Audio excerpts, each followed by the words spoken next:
Beleza. Bom, gente, então o nosso assunto de hoje é fontes de campo magnético, certo?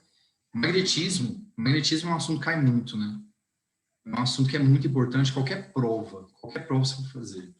Aí, nós já vimos a metade. Nós já falamos de campo e de força. Aí hoje nós vamos falar de fontes de campo e na próxima aula, o último assunto que eu acho que é o mais importante de todos, que é indução, tá bom? Aí nós vamos falar sobre indução e o magnetismo acabou, tá? Bom, então beleza. Então vamos começar. Nós vamos falar primeiro sobre a experiência de Ørsted. Inclusive, você tem que saber o nome. Tem que saber o nome bonitinho, porque a pergunta cai com o nome, o que foi, não sei o quê. Bom, até 1820, o que a humanidade pensava? Até 1820, a humanidade pensava que as únicas fontes de campo magnético eram os ímãs. Então, a humanidade pensava que você só conseguiria campo magnético a partir de ímãs, tudo bem? Aí, em 1820, um físico dinamarquês, Hans Christian Ørsted, ele fez um experimento que, cara, revolucionou tudo. Revolucionou tudo, porque foi possível perceber que havia outras fontes de campo magnético além dos próprios ímãs, certo? Bom, o que foi que ele fez? Ele pegou um circuito, certo? Gente, só um pouquinho, eu vou enquadrar um cidadão aqui.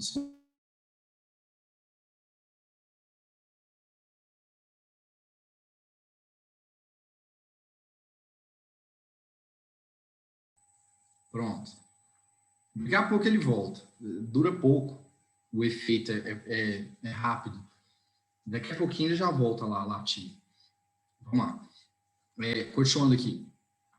Então, o que Ørsted fez? Ele pegou um circuito, beleza? Então, ali você tem um circuito com 3 pilhas, que são os geradores, lâmpada, que é basicamente um resistor, e uma chave, tudo bem? Uma chave. Bom, fechando-se a chave, o que ele percebeu? Ele percebeu que, na hora que ele fechou a chave, que começou a passar corrente no circuito, a bússola sofreu uma rotação. Então, a agulha da bússola ela girou no momento em que o circuito começou a funcionar. Ele já ficou meio assim, né? Gente, antes a bússola estava lá, né? Com o seu polo norte apontando aproximadamente para o norte da Terra. Aí, na hora que ele foi lá e ligou o circuito, a bússola foi lá e girou. Aí ele ficou intrigado com esse negócio. Ele pegou e inverteu a polaridade das pilhas. Então, ele colocou as pilhas agora para o lado contrário, fazendo com que a corrente agora circulasse no sentido contrário, certo? Ao fazer isso, o que ele percebeu? Que a bússola girava de novo, só que agora para o outro lado. Então, no primeiro caso, ela girou para um lado, no segundo caso, ela girou para o outro lado. De onde ele percebeu o quê? Que corrente elétrica gera campo magnético. Então, por favor, o movimento ordenado de cargas gera campo. E a partir de agora, a matéria não é chamada mais de magnetismo. Ela agora é chamada de eletromagnetismo, certo? Eletromagnetismo, porque o pessoal descobriu que a partir da eletricidade é possível obter fenômenos magnéticos, beleza? Então, ela passou a ser chamada de eletromagnetismo. Tá? Bom, aí, feita a descoberta, o que o pessoal resolveu fazer, então? Então, vamos ver como é que é o campo, né? Como é que fica o campo, então, criado por uma corrente, beleza? Gente, vocês se lembram que quando eu quiser visualizar um campo, o que eu tenho que fazer? Toda vez que eu quiser visualizar um campo magnético, a gente joga ali malha de ferro, não é isso? E veja como é que ela vai ficar, certo? O primeiro caso que eles pegaram foi o de um fio condutor. Então, aqui está o meu fio, certo? Aqui está o meu fio, passando corrente nele. Aí você vai lá e joga ali malha de ferro. Aí o que é que acontece? A gente percebe que a limalha, ela se organiza em forma de circunferências. Ela forma circunferências em torno do fio, tudo bem? Então, a limalha, ela forma circunferências em torno do fio. Bom, aí eu preciso que vocês se lembrem da aula de campo magnético. Aquilo que a gente viu lá na aula de campo, nós vamos pensar aqui. Cada pontinho do campo tem um vetor a ele associado, né? Vetor campo magnético ou vetor indução magnética, né? Representado pela letra B. Vocês lembram como é que era o vetor campo, gente? O vetor campo era assim, tangente à linha e no mesmo sentido dela. Foi isso que nós vimos, né? Tangente à linha no mesmo sentido dela. Quando é um imã, ok, né? Porque a gente sabe que as linhas, foi convencionado que elas saem do norte e vão para o sul, né? Mas e quando é um fio? E quando for um fio? Cadê? Não tem o norte e o sul, né? Aí, a gente tem que usar, então, aquele outro método. O outro método é o de colocar a bússola lá, né? Assim? Então, eu quero saber como é que ficou o vetor campo bem nesse pontinho P aqui, onde eu coloquei a ponteira laser, certo? Eu sei que o vetor campo é tangente à linha, só que eu não sei se ele é para lá ou se ele é para cá, certo? Aí, para isso, eu coloco uma bússola. Para isso, eu coloco uma bússola e vejo para onde apontará o polo norte dela, certo? Para onde apontar o polo norte, é para onde será o campo. Aí você questiona assim, nossa, toda vez vai ter que colocar a bússola? Não. Não, porque o pessoal percebeu, colocando a bússola em vários lugares, que havia uma regra prática, certo? A regra prática é a regra da mão direita, certo? Então, hoje é o dia de nós aprendermos a usar a mão direita, tá bom? Bom, vamos ver as características primeiro aqui do vetor. Então, primeiro, direção. A gente já viu. Tangente à linha, certinho? Tudo bem? Lembrando que as linhas formam circunferências em torno do fio condutor, tá bom? Beleza. E o sentido? O sentido nós vamos determiná-lo a partir da regra prática da mão direita, certo? Aí vamos lá, gente. Como é que foi o esquema da mão direita? Vocês se lembram? Então, vamos lá, deixa eu colocar aqui. Ó, o dedão, você vai colocar a mão assim. Gente, pelo amor de Deus. Dedos abertos, tá? Dedos abertos. Porque um faz assim, ó. Um faz assim, ó, ele curva. Não. É a palma da mão, certo? É a palma da mão, não curva não. Porque tem gente que fica lá, tá dando diferente. Mas isso aqui é outra coisa. É palma da mão, certo? Palma da mão é diferente de fazer isso aqui, ó. Tá? O dedão representará a corrente, certo? E a palma representa o campo. Então, dedão, corrente, palma é o campo, certo? Essa é a regra, eu acho até mais simples que a regra da mão esquerda. Lembrando que a regra da mão esquerda é a força, não é isso? Eu quero determinar a força magnética. Mão esquerda. Se for carga sozinha, FBV. Faça bom vestibular. Se for um fio, FBI. FBI. Se for um fio passando corrente, né? Então, vamos lá. Então, o dedão é a corrente e a palma representa o campo. E aí, eu vou ter que bater com a palma da mão no ponto que eu quero. Eu quero saber como é que fica o vetor campo lá no ponto P. Então, você vai com a palma da mão lá no ponto P, certo? Pá! Você vai bater com a palma lá no ponto P. E o dedão acompanhando a corrente, certo? Então, vamos lá? Vamos fazer uns testes? Vamos lá. Olha só, gente. Vamos supor, então, que o fio esteja, ou como diz o povo na rua, né? TG, não é isso? TG na vertical, certo? Vamos supor que a corrente estivesse subindo, certo? Subindo.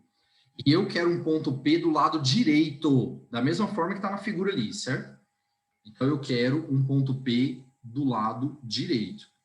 Você vai lá, corrente... Pessoal, a minha direita, tá? A minha direita, porque passou e fica pensando à esquerda, né?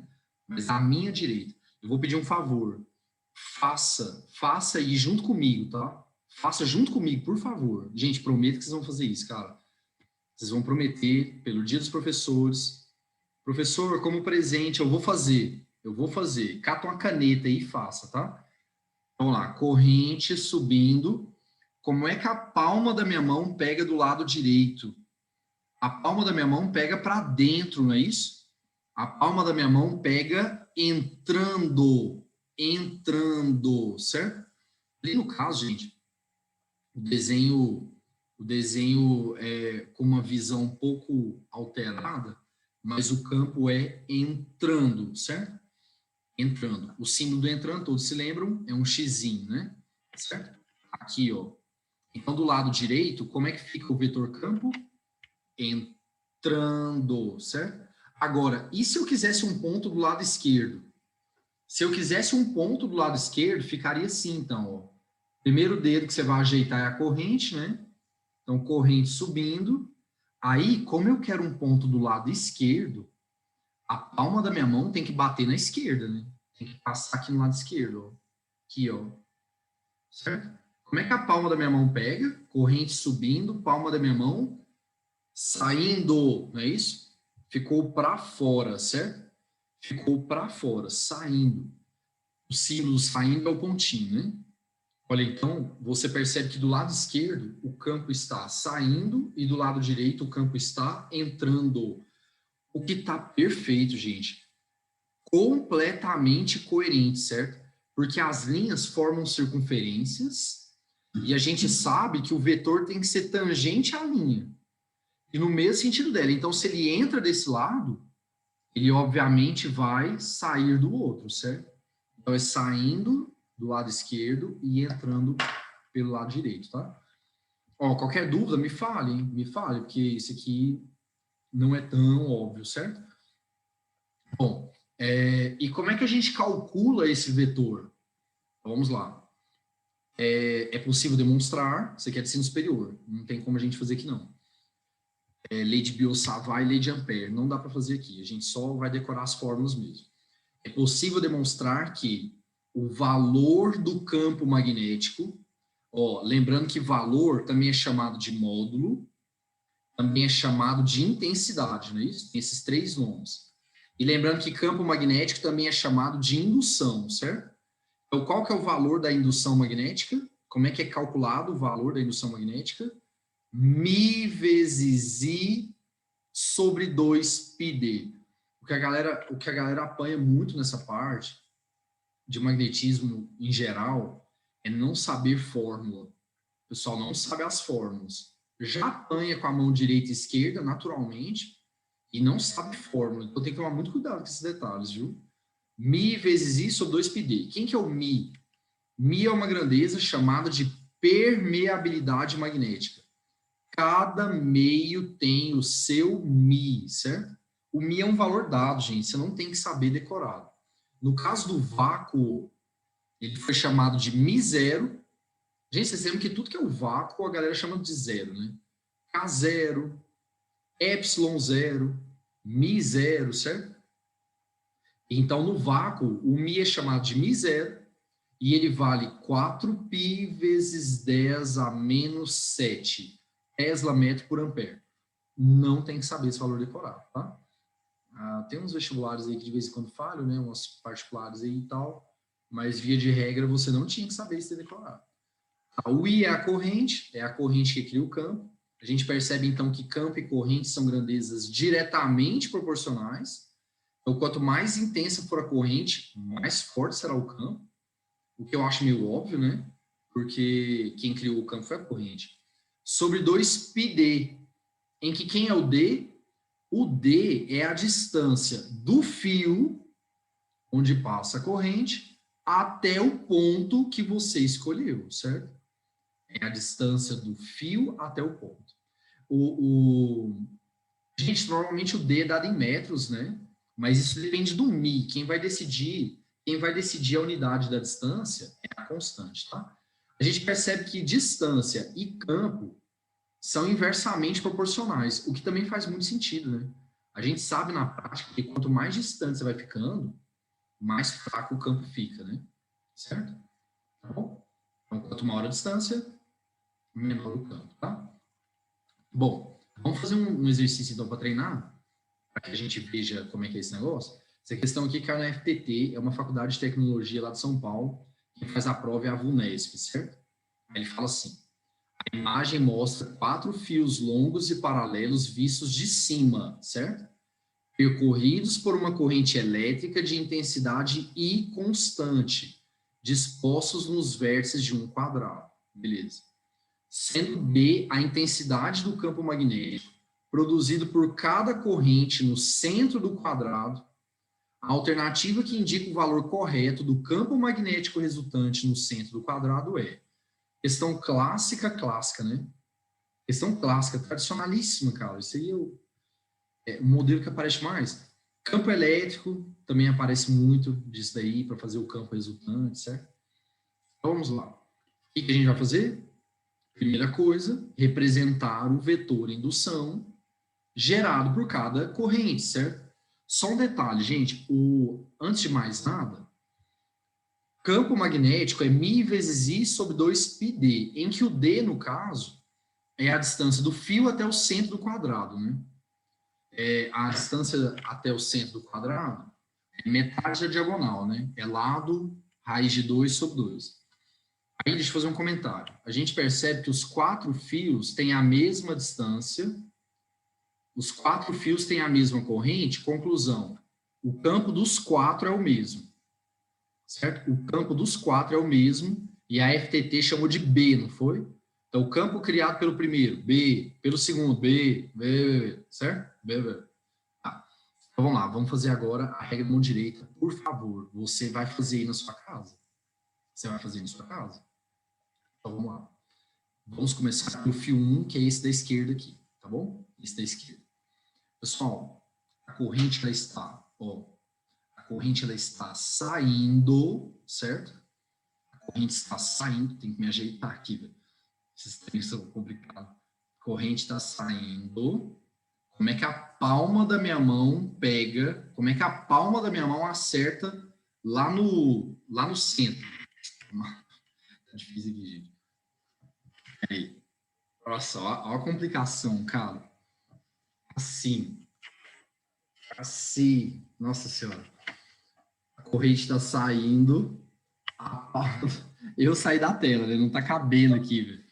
A corrente está saindo e a palma da minha mão, espero que você consiga ir, porque não tá dando, não tá cabendo.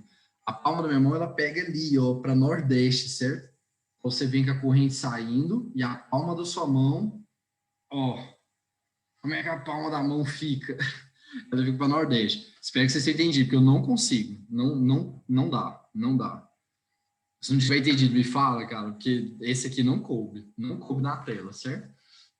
Vamos lá, então ficou para nordeste. O próximo fio, corrente entrando. Como é que a palma da minha mão pega lá? Agora vai. Aqui, ó. Corrente entrando. A palma da minha mão pega para noroeste. Para noroeste. Certo? Beleza. Espero que sim. Se ninguém se manifestar, tá tudo certo, hein? Vamos lá. Terceiro fio. Esse aqui de baixo, ó. Como é que tá a corrente? Agora ficou mais fácil. Entrando. Como é que a palma da minha mão pega lá no centro? A palma da minha mão, ela pega lá no centro para nordeste de novo. Isso? Para nordeste de novo. E o último fio, esse aqui do canto esquerdo, esse aqui também dá, ó. Corrente está saindo.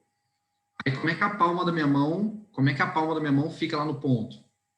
Aqui, ó, voltada para cá, né? Noroeste de novo, certo? Então, corrente saindo, a palma da minha mão, ó, a linha, para ela pegar bem no centro lá do quadrado, ó. Corrente saindo, aí você vai alinhar a palma para que ela passe certinho no ponto que está lá no centro do quadrado. Aí, como é que a palma da minha mão ficou? Para lá, não é isso? Para noroeste de novo. Então, tá aí. Então, essa é a representação dos 4 vetores.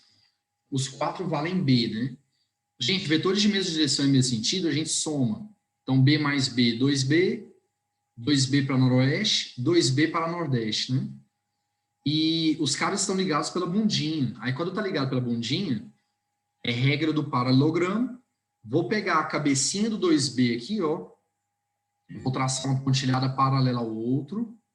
Vou pegar a cabecinha do outro e traçar uma pontilhada paralela a esse. Resultante é o cara que liga o encontro das bundinhas ao encontro das pontilhadas. Então, aqui está o resultante, certo? Lembrando que entre as diagonais do quadrado, o ângulo é de 90 graus, não é isso? O ângulo é de 90, então é só fazer Pitágoras, né? Resultante ao quadrado vai ser igual quadrado 2b mais o quadrado 2b. Então, ele vai dar 2 raiz de 2b, alternativa letra E, né? É de quê?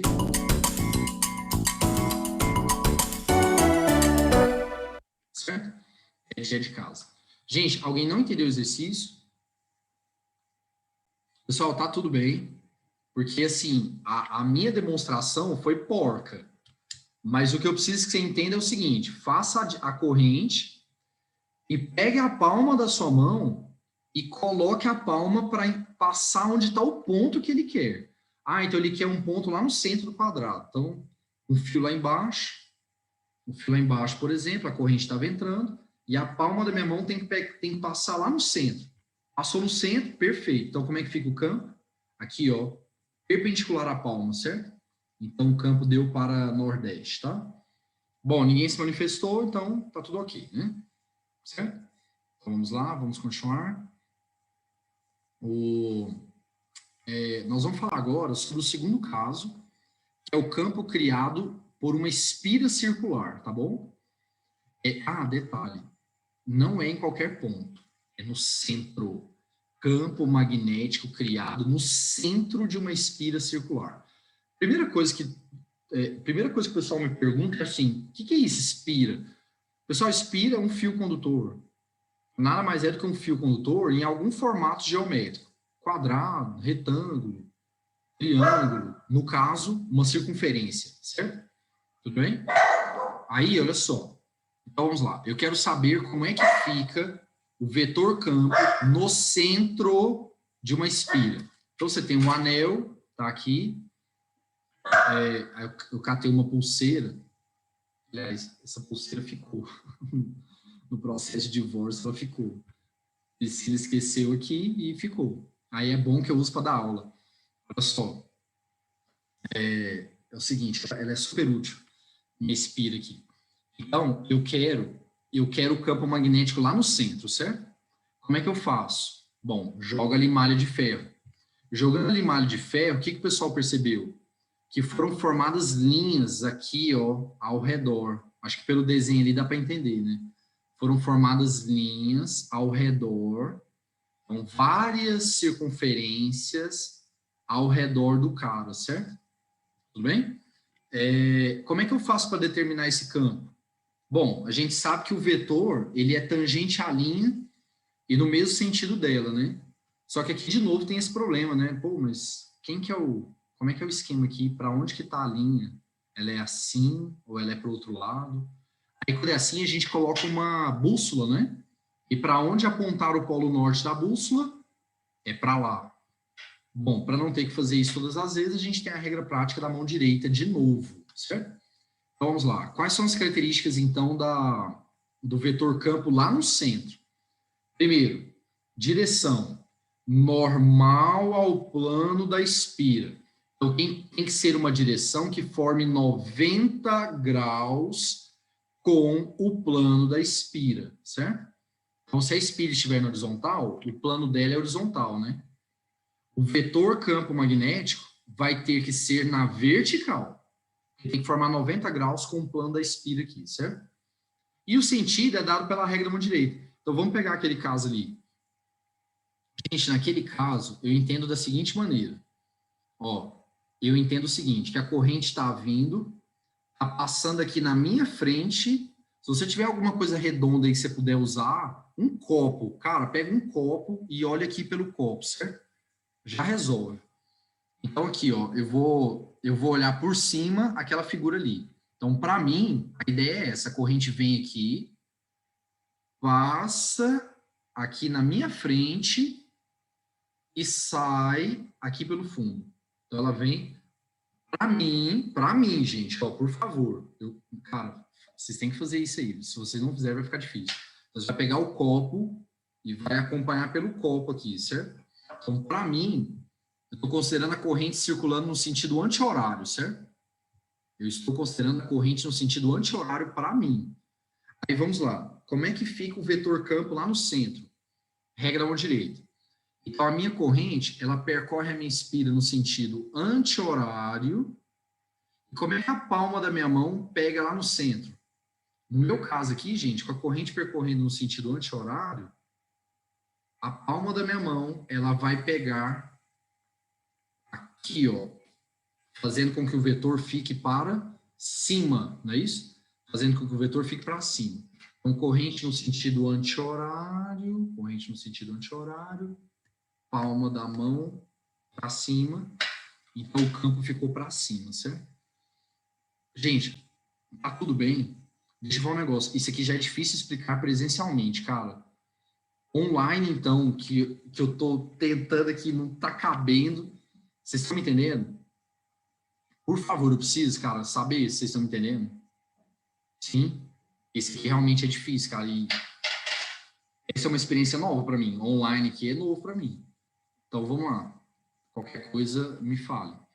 Como é que a gente calcula esse campo? Vamos lá. Qual que é a fórmula do campo magnético criado no centro de uma espira? Mi vezes I sobre 2R, certo? Mi vezes I sobre 2R, certo? Em que o R é o raio da espira, certo? Então, é o raio da espira, tá? Então, por favor, muito cuidado para não confundir as fórmulas, tá? Com os dedos virados, acho mais fácil de ver. Não tá errado não, né? Como assim com os dedos virados? Assim? Dobrando assim, é? Não, deixa eu te falar. Dá errado. Eu já vi exercício que dá errado. Eu sugiro que você não faça assim. Mas, olha só. Se você fizer uma coisa desse jeito, ó, se você fizer uma coisa assim, ó, aí a palma tem que pegar no ponto certinho e os dedos aqui, ó, já deram uns 90 graus, né? Porque o campo, então aqui, a palma da mão, o campo ele fica 90 graus, não fica? Certo? Aí, se você colocar os dedos assim, você já, beleza, tá certo. Mas eu já vi aluno errar. Então, o que eu sugiro? Melhor não fazer assim. Eu acho melhor não fazer assim. Acho melhor a palma da mão, você nunca vai errar. Então, você vai lá, faça o dedo, que é a corrente, faça a palma da sua mão encostar no ponto que ele quer. Então, o cara quer no centro. Então, você vai lá e faz a palma da sua mão passar no centro certinho. O vetor campo é o que forma 90 graus com aquilo. Então, eu acho que assim você não erra nunca. Porque eu já vi aluno virando o dedo e às vezes um campo que era para ser para cá, a pessoa jogou para baixo. A pessoa jogou para baixo. Então, eu acho meio arriscado, mas se você quiser, beleza? Aí faz assim, ó, dá uma malhada, treina pra, treina para ficar com os dedos assim, ó. Uma coisa meio. Eu não consigo. Não consigo, velho. Aqui, ó. Não, não dá, velho. Não dá. Você treina para ficar com os dedos assim, ó. Certo? É a única coisa que dá. Não, não vai, tá vendo? Tem gente que consegue fazer uma garra assim, né? Eu não consigo, então. Tem jeito não. Vamos lá. Então, como é que a gente calcula? É mi vezes i sobre 2r, tá? Em que o r é o raio da espira, certo? Gente, muito cuidado, porque as fórmulas são muito parecidas, né? Então, mi vezes i sobre 2πd. Mi vezes i sobre 2r. Muito cuidado, tá? Quando eu era aluno, me ensinaram os macetes, mas assim, eu acho eles muito fracos. Eu acho difícil decorar com esse negócio. O que me ensinaram aqui foi assim: bota para mim, 2 dedos de pinga. Bota para mim 2 dedos de pinga. Não acho lá essas coisas. E o outro? Bota para mim 2 runs. Foi o que me ensinaram. Bota para mim 2 runs. Também achei péssimo. Aí uma vez eu dando aula, um aluno criou um. Vou falar aqui, esse entre nós mesmos, não tem problema. Porque não, é complicado, porque discute política, né? Mas ele falou assim: Bolsonaro me empresta 2 revólver. Ele ainda falou desse jeito. Me empresta 2 revólver, certo? Então esse é o macete que eu conheço, tá? Bolsonaro, me empresta 2 revólver, certo? Vou manter do jeito que ele falou. 2 revólver, certo? 2 revólver. Puxando bem o sotaque, tá? Bom, e se for uma bobina chata? Pessoal, bobina chata, para quem não sabe, nada mais é do que um conjunto de espiras, mas espiras coladas, tá bom? Espiras coladas. Então, isso aqui é uma bobina chata. São espiras justapostas, espiras encostadas, tá bom? Nesse caso, como é que a gente calcula o campo magnético lá no centro? Bom, você vai fazer a regra da mão direita do mesmo jeito, certo? E você simplesmente vai multiplicar por N, em que o N é o número de espiras, tá? Então, uma bobina chata formada por N espiras juntas vai ficar N vezes μ vezes I sobre 2R, tá bom? Certo?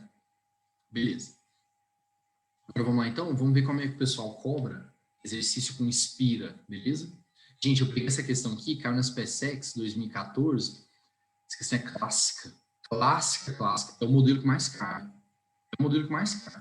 Normalmente, espira, o pessoal costuma botar fio junto. Calcule o campo resultante. Qual é a corrente para que o campo fique nulo? Essas coisas assim. Vamos lá. Dois fios A e B retos, paralelos e extensos, estão separados por uma distância de 2 metros, tá ali. Uma espira circular de raio igual a π sobre 4 encontra-se com seu centro O a uma distância de 2 metros do fio B, conforme o desenho abaixo. Tá bom. A espira e os fios são coplanares. Então, olha só, gente, eles estão no mesmo plano, certo? Então, você tem um fio aqui, ó, e a espira está no mesmo plano que ele. A espira não está virada, certo? A espira está no mesmo plano, tá bom? Mesmo plano. Bom, os fios A e B e a espira são percorridos por correntes elétricas de mesma intensidade I igual a 1, com os sentidos representados no desenho. A intensidade do vetor indução magnética resultante, originado pelas três correntes no centro O, ele deu μ0. Bom, questão direta, ele quer o campo resultante, certo? Então, vamos começar pelo fio A. Pessoal, o fio A, ele gera ou não campo magnético lá no centro da espira? Sim, porque ele tem corrente gera campo. Então, vamos lá. O fio A está aqui, a espira está à direita dele, não é isso? Como é que a corrente faz? A corrente desce, não é? A corrente está descendo. Aí, a palma da sua mão, você vai ajeitar a palma da sua mão para ela pegar lá no centro da espira. Ó. Então, lá no centro da espira, como é que a palma da minha mão ficou? Para mim, ela ficou assim, ó, saindo, não é isso? Ela ficou saindo. Então, você vai lá, corrente. Aí, como é que a palma da sua mão pega lá? A palma da sua mão pega aqui, né? Saindo, certo? Então, esse é o BA, campo criado pela corrente do fio A. Agora, vamos para o campo criado pela corrente do fio B. Lá no fio B, a corrente está subindo, o fio B está aqui, né? Certo? E a espira está aqui do lado direito, né, gente? Então, aqui, ó, a corrente está subindo, certo? E a espira está à direita. Aí, como é que a palma da sua mão, passa lá no centro? Olha o jeito que a palma da minha mão fica. Nossa Senhora. Olha a dificuldade que é esse troço, cara. Vou pedir ajuda para a Soquinha. Aqui, ó, corrente subindo, a palma da minha mão, ela passa pelo centro da espira de tal forma que ela fica apontando para cá, não é isso? Para dentro. Então, o campo criado pela corrente do fio B, ele é entrando, certo? Ele é entrando. Beleza. Agora, tem a corrente criada pela própria espira, né? Bom, para mim aqui, ó, para mim, você vai fazer para você. Eu olhando aqui de frente, eu vejo a corrente circulando no sentido anti-horário para mim. Anti-horário para mim. Então eu vou fazer lá, ó, regra da mão direita, corrente no sentido anti-horário, e a palma da minha mão eu tenho que fazer ela pegar lá no centro da espira.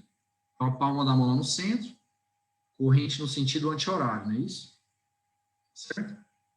Beleza. Como é que ficou o campo? Você vê que a palma da minha mão ficou para mim, não é isso? Então, o campo ficou saindo de novo. O campo ficou saindo, tá? Então, o campo do fio B, da corrente do fio B, campo da corrente do fio A e o campo da corrente da espira, certo? Gente, nós ficamos com 2 vetores saindo e um vetor entrando, certo? Agora, deixa eu falar um negócio. Eu não sei qual que é o maior. Se é o B entrando ou se são os dois saindo, tá?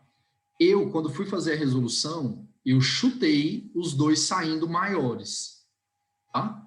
E aí, deu certo. Deu um campo resultante positivo. Se eu tivesse achado um campo resultante negativo, é porque o meu chute está errado, mas a resposta está ok. Então, por exemplo, eu calculei o campo resultante, deu menos 10 Tesla. Menos 10 Teslas. Então, é porque, na verdade, o campo não é saindo, o campo é entrando. Mas o valor está ok. Então, quanto a isso, não se preocupar. Vamos lá, vetores de mesma direção e sentido a gente soma, né? Então, vai ficar BA mais BE, e de sentidos contrários subtrai. BA mais BE menos BB, certo? Esse vai ser o campo resultante.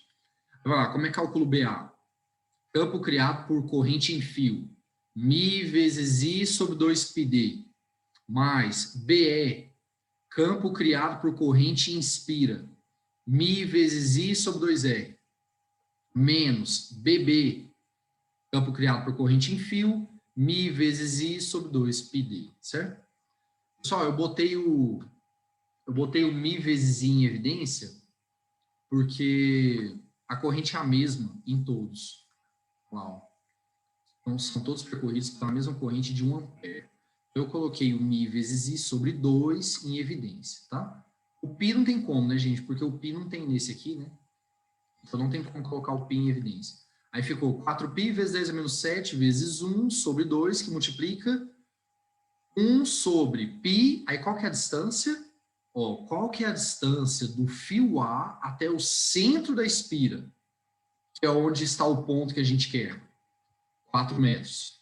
Então, ficou π vezes 4. Beleza, mais raio. Qual que é o raio da espira? Π sobre 4, que ele falou, né? E menos π vezes d. Qual que é a distância do fio B até o centro da espira, que é o ponto que nós estamos olhando? 2 metros. Beleza? Ok. Fiz as contas, cortou o π, né? Graças a Deus. E o campo resultante deu 7,5 vezes 10 a menos 2 teslas, certo? Tá? Alternativa letra D, ok? É hora de dar tchau. É hora de dar tchau. Sim. Sim. Se errar essa, cara, é fatal? É fatal. Eu quero ser general do exército. Na próxima vida, certo? Na próxima vida. Ou então na próxima prova, né? Porque você vai continuar estudando e vai passar. Mas nessa, não. Não pode errar uma dessa. Questão é tranquila. Isso é clássico, né? Isso é clássico, certo?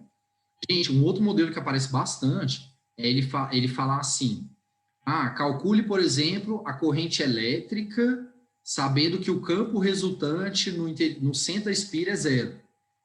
Então, o campo resultante seria zero, você vai lá e acha o I. Isso daí também aparece bastante, tá?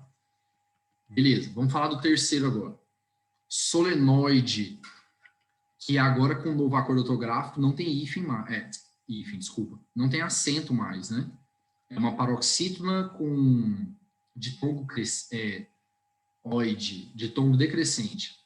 Assembleia, solenoide, heróico, essas coisas assim, certo? O solenoide não tem mais acento.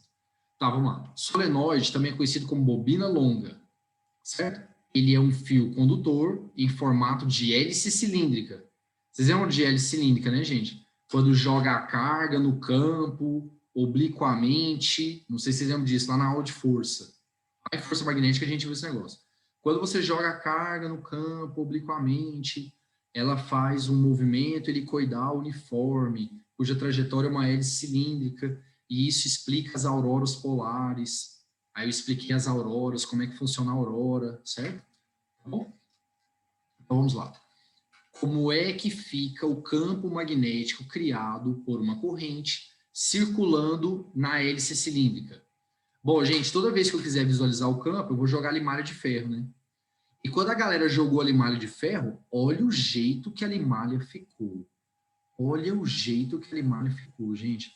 Lá dentro, ela ficou praticamente paralela, retilínea e equidistante. E lá fora, fazendo curvas. lá fora fazendo curvas. O solenoide, ele comporta-se como um perfeito ímã. O solenoide comporta-se como um perfeito ímã, em que no seu interior, o campo magnético é praticamente uniforme. Pelo amor de Deus, gente. Uma boa maneira de se conseguir um campo magnético uniforme é no interior de um solenoide, tá bom? No interior de um solenoide. Esse professor, e se eu quisesse o vetor campo num pontinho bem aqui, assim, ó, bem aqui, ó, à esquerda? Bom, gente, quando é ímã, a gente sabe, né? O polo norte é saindo, o polo sul é chegando. Só que aqui eu não sei qual polo que é o norte, qual polo que é o sul. Então eu teria que colocar uma bússola e ver para onde aponta o polo norte dela. Ou então, para não ter que fazer isso, nós vamos fazer a regra da mão direita, tá bom? Vamos lá. Gente, o campo que nós calculamos aqui no solenoide é o campo no interior dele, tá? Eu não me interesso pelo campo lá fora. A gente vai calcular o campo no interior do solenoide, tá bom? Então, lá, quais são as características do campo lá dentro? Primeiro, direção. A direção do campo é a mesma do eixo do solenoide. Então, o solenoide está na horizontal e o campo magnético lá dentro também é na horizontal, certo? Também será na horizontal. E o sentido? O sentido nós vamos descobrir com a regra prática da mão direita, certo? Vamos lá? Ó, esse aqui é mais difícil. Esse aqui é mais difícil de visualizar. Se você tiver todo mundo deve ter, né, uma apostila, um caderno, assim, que tem uma espiral, seria muito bom você pegar e fazer, tá? Junto comigo. Então, olha só. Nesse caso aqui, olha o que está acontecendo. Pelo desenho que eu vejo, a corrente na parte da frente aqui, para mim, gente, para mim, por favor, na parte da frente, a corrente está subindo. E na parte de trás, que é a virada para vocês, não é isso? Que é a virada para vocês, a corrente desce. Então, de acordo com a figura, é isso que a corrente está fazendo. Ela está subindo aqui para mim, na parte da frente, e descendo aí atrás. Subindo aqui na frente, descendo aí atrás. Aí, vamos lá. Regra da mão direita, certo? O dedão é a corrente, a palma da mão é o campo. Você vai ter que posicionar a palma da mão lá dentro, que a gente quer o campo lá dentro, e a corrente desse jeito, né? Subindo aqui em cima e descendo lá embaixo. Olha lá, subindo aqui em cima e descendo lá embaixo. Como é que a palma da minha mão fica? A corrente subindo aqui, descendo lá atrás, a palma da minha mão lá no centro, lá dentro, aliás, que é o que eu quero.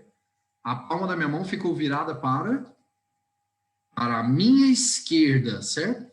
Então, o sentido do campo será para esquerda. Para a minha esquerda e para a esquerda de você que está olhando aí para a tela, né? Certo? Tá bom? Professor, nossa, difícil mais esse. Difícil mais esse aqui, velho. Tem um jeito mais fácil? Tem. Pelo amor de Deus. Esse jeito mais fácil só serve para o solenoide. Esse jeito mais fácil serve para o solenoide. Como é que é esse jeito mais fácil? É o seguinte, você vai trocar. Quando for solenoide, os dedos representarão a corrente e o dedão será o campo. Aí, você vai com os dedos acompanhando o caminho da corrente e veja para onde vai dar o dedão. Quando era aluno, o professor falava, é o pulo do gato. Então, ele fazia isso toda vez. É o pulo do gato. Chega lá, certo? E aqui no caso, o que o gato vai fazer? O gato vai fazer isso aqui, ó. Ele vem subindo aqui na minha frente e descendo aí atrás, não é isso? Então aqui, ó, a corrente ela sobe aqui na frente e desce aí atrás. Olha o meu dedão, como é que ele ficou? Olha o meu dedão. Meu dedão ficou para esquerda, não é isso? Meu dedão ficou para a esquerda. Então tá tudo perfeito, é isso mesmo, tá? Então, você pode fazer a regra da mão direita, normal, ou você pode fazer o pulo do gato. Aí você escolhe. Eu, particularmente, gente, cara, eu gosto do pulo do gato. Eu acho o pulo do gato pro solenoide muito prático. Véio. Muito prático, eu gosto de usá-lo. Eu já percebi que a galera entende melhor com o pulo do gato, certo? Eu vou ficar com o pulo do gato, beleza? E o valor, como é que a gente calcula o valor? Uma observação antes de mais nada. Lembre-se que no interior do solenoide, o campo é uniforme. Ou seja, qualquer pontinho que eu pegar lá dentro, o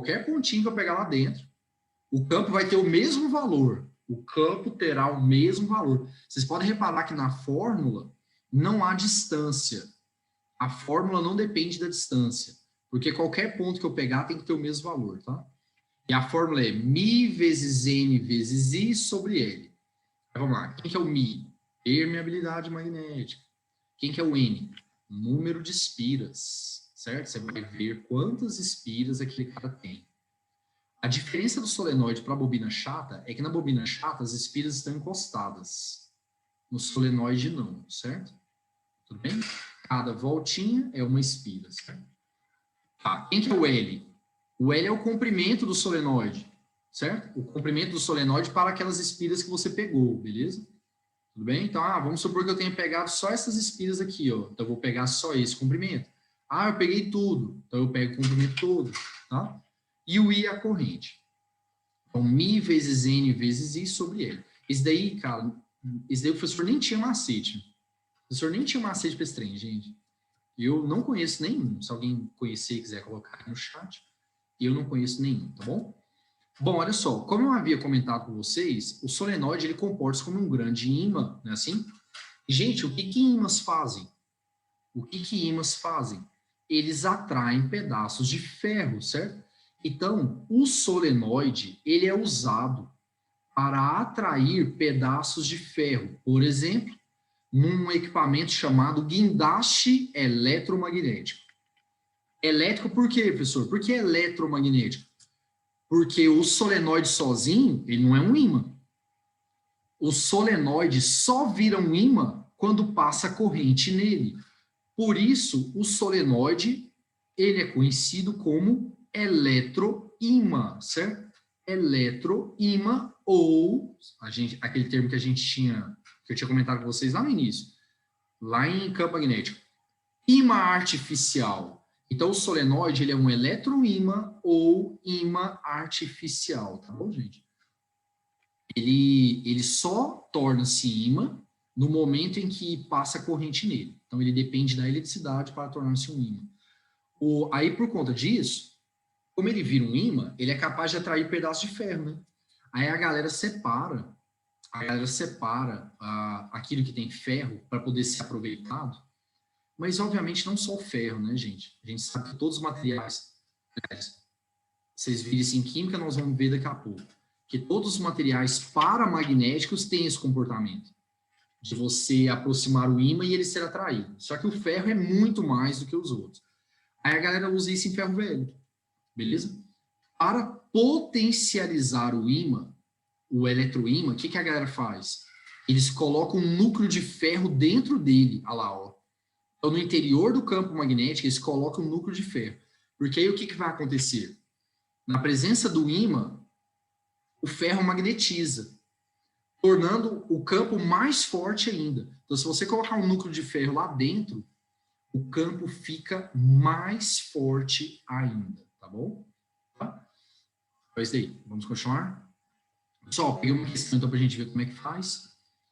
Sobre solenoide. Essa questão caiu na Federal da Bahia, certo? Na Federal da Bahia. Aí ele fala assim: um estudante deseja medir o campo magnético da Terra no local onde ele mora, certo?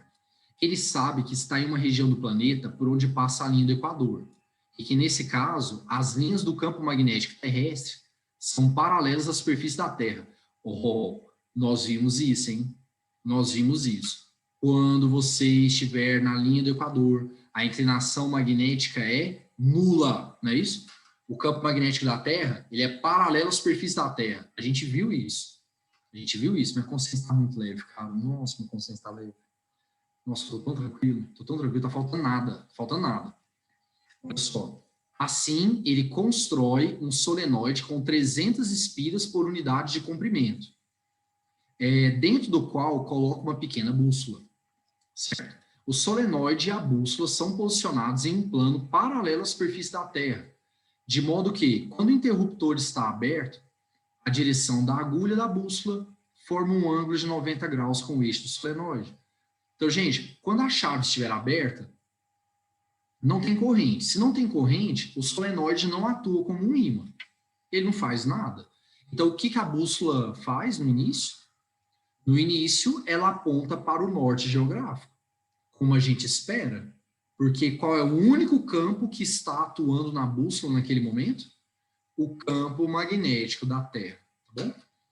Bom, ao fechar o circuito, o amperímetro registra uma corrente de 100 miliamperes, certo? E observa-se que a deflexão resultante na bússola é igual a 62 graus. Então, olha só, quando você fechar o circuito, vai começar a passar corrente, né? E ao passar corrente, o solenoide torna-se um ímã e surge o campo magnético da corrente dele. Então, agora, quantos campos magnéticos atuam na bússola? 2. O da Terra e o do solenoide. E agora, então, a bússola, o que a bússola faz mesmo, gente? Vocês se lembram? O polo norte da bússola é tal que acompanha o campo resultante, não é isso? O polo norte da bússola é tal que acompanha o campo resultante. Então, a bússola vai girar, beleza? Ele falou que ela vai girar 62 graus. Eu acho que o pessoal do Federal da Bahia não foi muito feliz, porque ele não falou 62 graus em relação a quem? Se é o eixo Y ou se é o eixo X. Mas, gente, como ela estava no eixo Y, olhando o nosso desenho aqui, né? Ela estava no eixo Y, então eu imaginei 62 graus em relação ao Y, tá bom? Para cá ou para lá. Depende da corrente. Vamos ver para onde que vai ser? Vamos lá, vamos ver para onde que vai ser? Vamos descobrir esse campo. Nós vamos fazer o pulo do gato, não é isso? Pulo do gato. Eu acho bem mais fácil. Então, os dedos aqui são a corrente e o dedão é o campo. Se você observar o desenho aí, ó, como é que a corrente está fazendo, gente? Aqui em cima, a corrente está vindo, é ou não é? Olha lá, ó. Aqui na parte de cima, a corrente está vindo e descendo, né? Ela está vindo aqui em cima. Como é que ficou meu dedão? A corrente está vindo, meu dedão ficou para a direita. Então, a minha bússola vai fazer isso aqui, ó. 62 graus para lá, certo? E aí a pergunta dele, determine o valor do campo magnético da Terra. Dado μ0, seno, cosseno, blá, blá, blá. Certo? Não sei se vocês se lembram, gente. Federal da Bahia, cara, Federal da Bahia tem um... Agora é o Enem, né? Tem muito tempo que é o Enem. Mas era uma prova boa, era uma prova muito boa. E eu não sei se vocês lembram desse negócio, quando teve o ENAD, acho que eu já comentei isso aí, quando teve o ENAD e a Faculdade de Medicina da UFBA foi a última do Brasil, aí o diretor da Faculdade de Medicina deu uma entrevista, né? Ô, fulano, por que a UFBA tem a pior medicina dentre as federais do Brasil? Aí ele falou assim, porque baiano é burro. Se baiano fosse inteligente, tocava violão e não berimbau, que só tem uma corda. Meu Deus do céu, cara. Ou ele foi demitido no outro dia. No outro dia de manhã, quando saiu a entrevista, rua. Tem lógica, não tem gente que é sem noção demais. Professor, e agora? O que nós vamos fazer? O que nós vamos fazer? Vamos de novo, só para ter o efeito surpresa mais uma vez. Bom, quem perguntou foi o Bruno, né? Porque o Marrone não pergunta. Então o Marrone não fala. Então o Bruno perguntou, e agora? O que eu faço? Muito simples, ué. Vamos marcar os vetores. Então a Terra, ela tem um campo magnético, certo? O campo magnético da Terra, apontando para o norte geográfico. E como nós fizemos o pulo do gato, a gente descobriu que o campo do solenoide é para a direita, não é isso? Ao fazer o pulo do gato, a gente viu que é para a direita. Gente, dois vetores ligados pela bundinha, rega o paralelogramo. Então, você vai pegar a cabecinha do campo da Terra, traçar a pontilhada paralela do solenoide, pegar a cabecinha do solenoide, traçar um campo paralelo da Terra, e o resultante é o cara que liga o encontro das bundinhas ao encontro das pontilhadas. Se você colocar a bússola ali, o polo norte dela vai ficar daquele jeito, ó, acompanhando o campo resultante. E de acordo com a Federal da Bahia, o ângulo formado foi de 62 graus. Como a pergunta dele é o campo da Terra, eu vou usar a tangente. Porque, olha só, gente, essa medida aqui, ó, essa medida aqui, ela tem o mesmo valor do campo do solenoide, né? Desloque o campo do solenoide para lá, você vai ver que vai dar o mesmo valor, né? E eu vou fazer a tangente, porque eu tenho o cateto oposto e eu quero o cateto adjacente, que é o da Terra. Então vai ficar assim, ó. Tangente de 62 vai ser igual ao campo do solenoide sobre o campo da Terra. Lembrando que agora é módulo, hein? Agora não tem seta, certo? Eu explico, só um pouquinho. Passe o campo da Terra multiplicando, então vai ficar assim. Campo da Terra vezes a tangente de 62 vai ser igual. Gente, campo criado pelo solenoide. Mi vezes N vezes I sobre L. Certo? Então, o campo da Terra vezes tangente de 62, ele deu lá, ó, a 1,87. O miséria ele deu também, 1,26 vezes 10 a menos 6, tá? Então, substituindo, ó, o campo da Terra vezes 1,87 vai ser igual a mi0. Aí, o que foi que a UFBA deu direto? Gente, a UFBA, ela deu direto o número de espiras por unidade de comprimento. Então, ele já deu o N sobre L, que, aliás, é o que normalmente a galera faz, viu? A galera já dá o N sobre L, que lá no caso, aqui, ó, são 300 espiras por unidade de comprimento. E a corrente é de 100 miliamperes, tá? Então, voltando lá, a corrente é de 100 miliamperes, que é o 0,1 ampere, não é isso? 100 vezes 10 a menos 3, ou 0,1. Pronto. Aí, fazendo a conta, então, o campo da Terra deu aproximadamente 20 vezes 10 a menos 6, ou 2 vezes 10 a menos 5 teslas, certo? Bom, acho que a questão não é difícil, não. A questão não é difícil, não.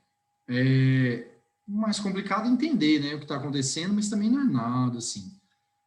Bom, pediram para eu explicar de novo a corrente. Ó, se você observar o desenho, olha o fio aí, o solenoide. Olha o solenoide. Olha o que a corrente está fazendo. Ela está saindo aqui em cima e entrando lá embaixo. Olha o símbolo aqui representando. Então, aqui está o solenoide. Aí, para você, para mim aqui, ó, você vai fazer para você. Então, para mim, o que a corrente está fazendo? Ela está vindo aqui, ó, na parte de cima. Não é isso? E entrando na parte de baixo. Então, ela vem na parte de cima e entra na parte de baixo. Para onde fica o meu dedão? Quando a corrente vem aqui por cima e sai aqui em cima, meu dedão fica para a direita. Meu dedão ficou para a direita, então o campo solenoide para a direita. Ficou claro? Ficou claro? Sim? Tá bom. Gente, se não tiver nenhuma dúvida, ninguém perguntou mais nada, vou continuar, tá? Beleza? Então vamos lá. Bom, nós vamos falar agora sobre os polos de uma espira e de um solenoide. Gente, como eu comentei com vocês, aliás, o solenoide ele comporta-se como um perfeito ímã, né? E todo ímã tem polos, norte e sul. A espira também tem isso. A espira também tem a mesma coisa. Então vamos lá. Vamos lá. Vamos começar pela espira. A espira ela também comporta-se como um ímã. As linhas, elas são tais que elas fazem isso daqui, né? Elas vêm, entram de um lado, saem do outro e dão a volta. Então, comporta-se ou não como um ímã? Sim. Da mesma forma que o solenoide, em que a linha sai e volta, a espira também acontece a mesma coisa. Então, os dois comportam-se como um ímã. Vamos começar pela espira? Aqui no meu caso, olha só, você vai fazer aí também. Aqui na figura, para mim, olhando de frente aqui, ó, eu vejo uma corrente que sobe, circula no sentido anti-horário e desce. Aí vamos lá. Então a corrente ela está no sentido anti-horário, certo?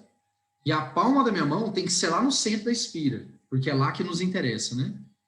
Então aqui, ó, corrente no sentido anti-horário, palma da minha mão ficou desse jeito, ó, voltada para mim, não é isso? Então ficou um campo magnético assim, ó, gente, virado para mim, saindo aqui entrando aí atrás. Então, o campo magnético saindo aqui e entrando aí atrás. Espero que todos se lembrem. O campo magnético, ele sai do norte e entra no sul.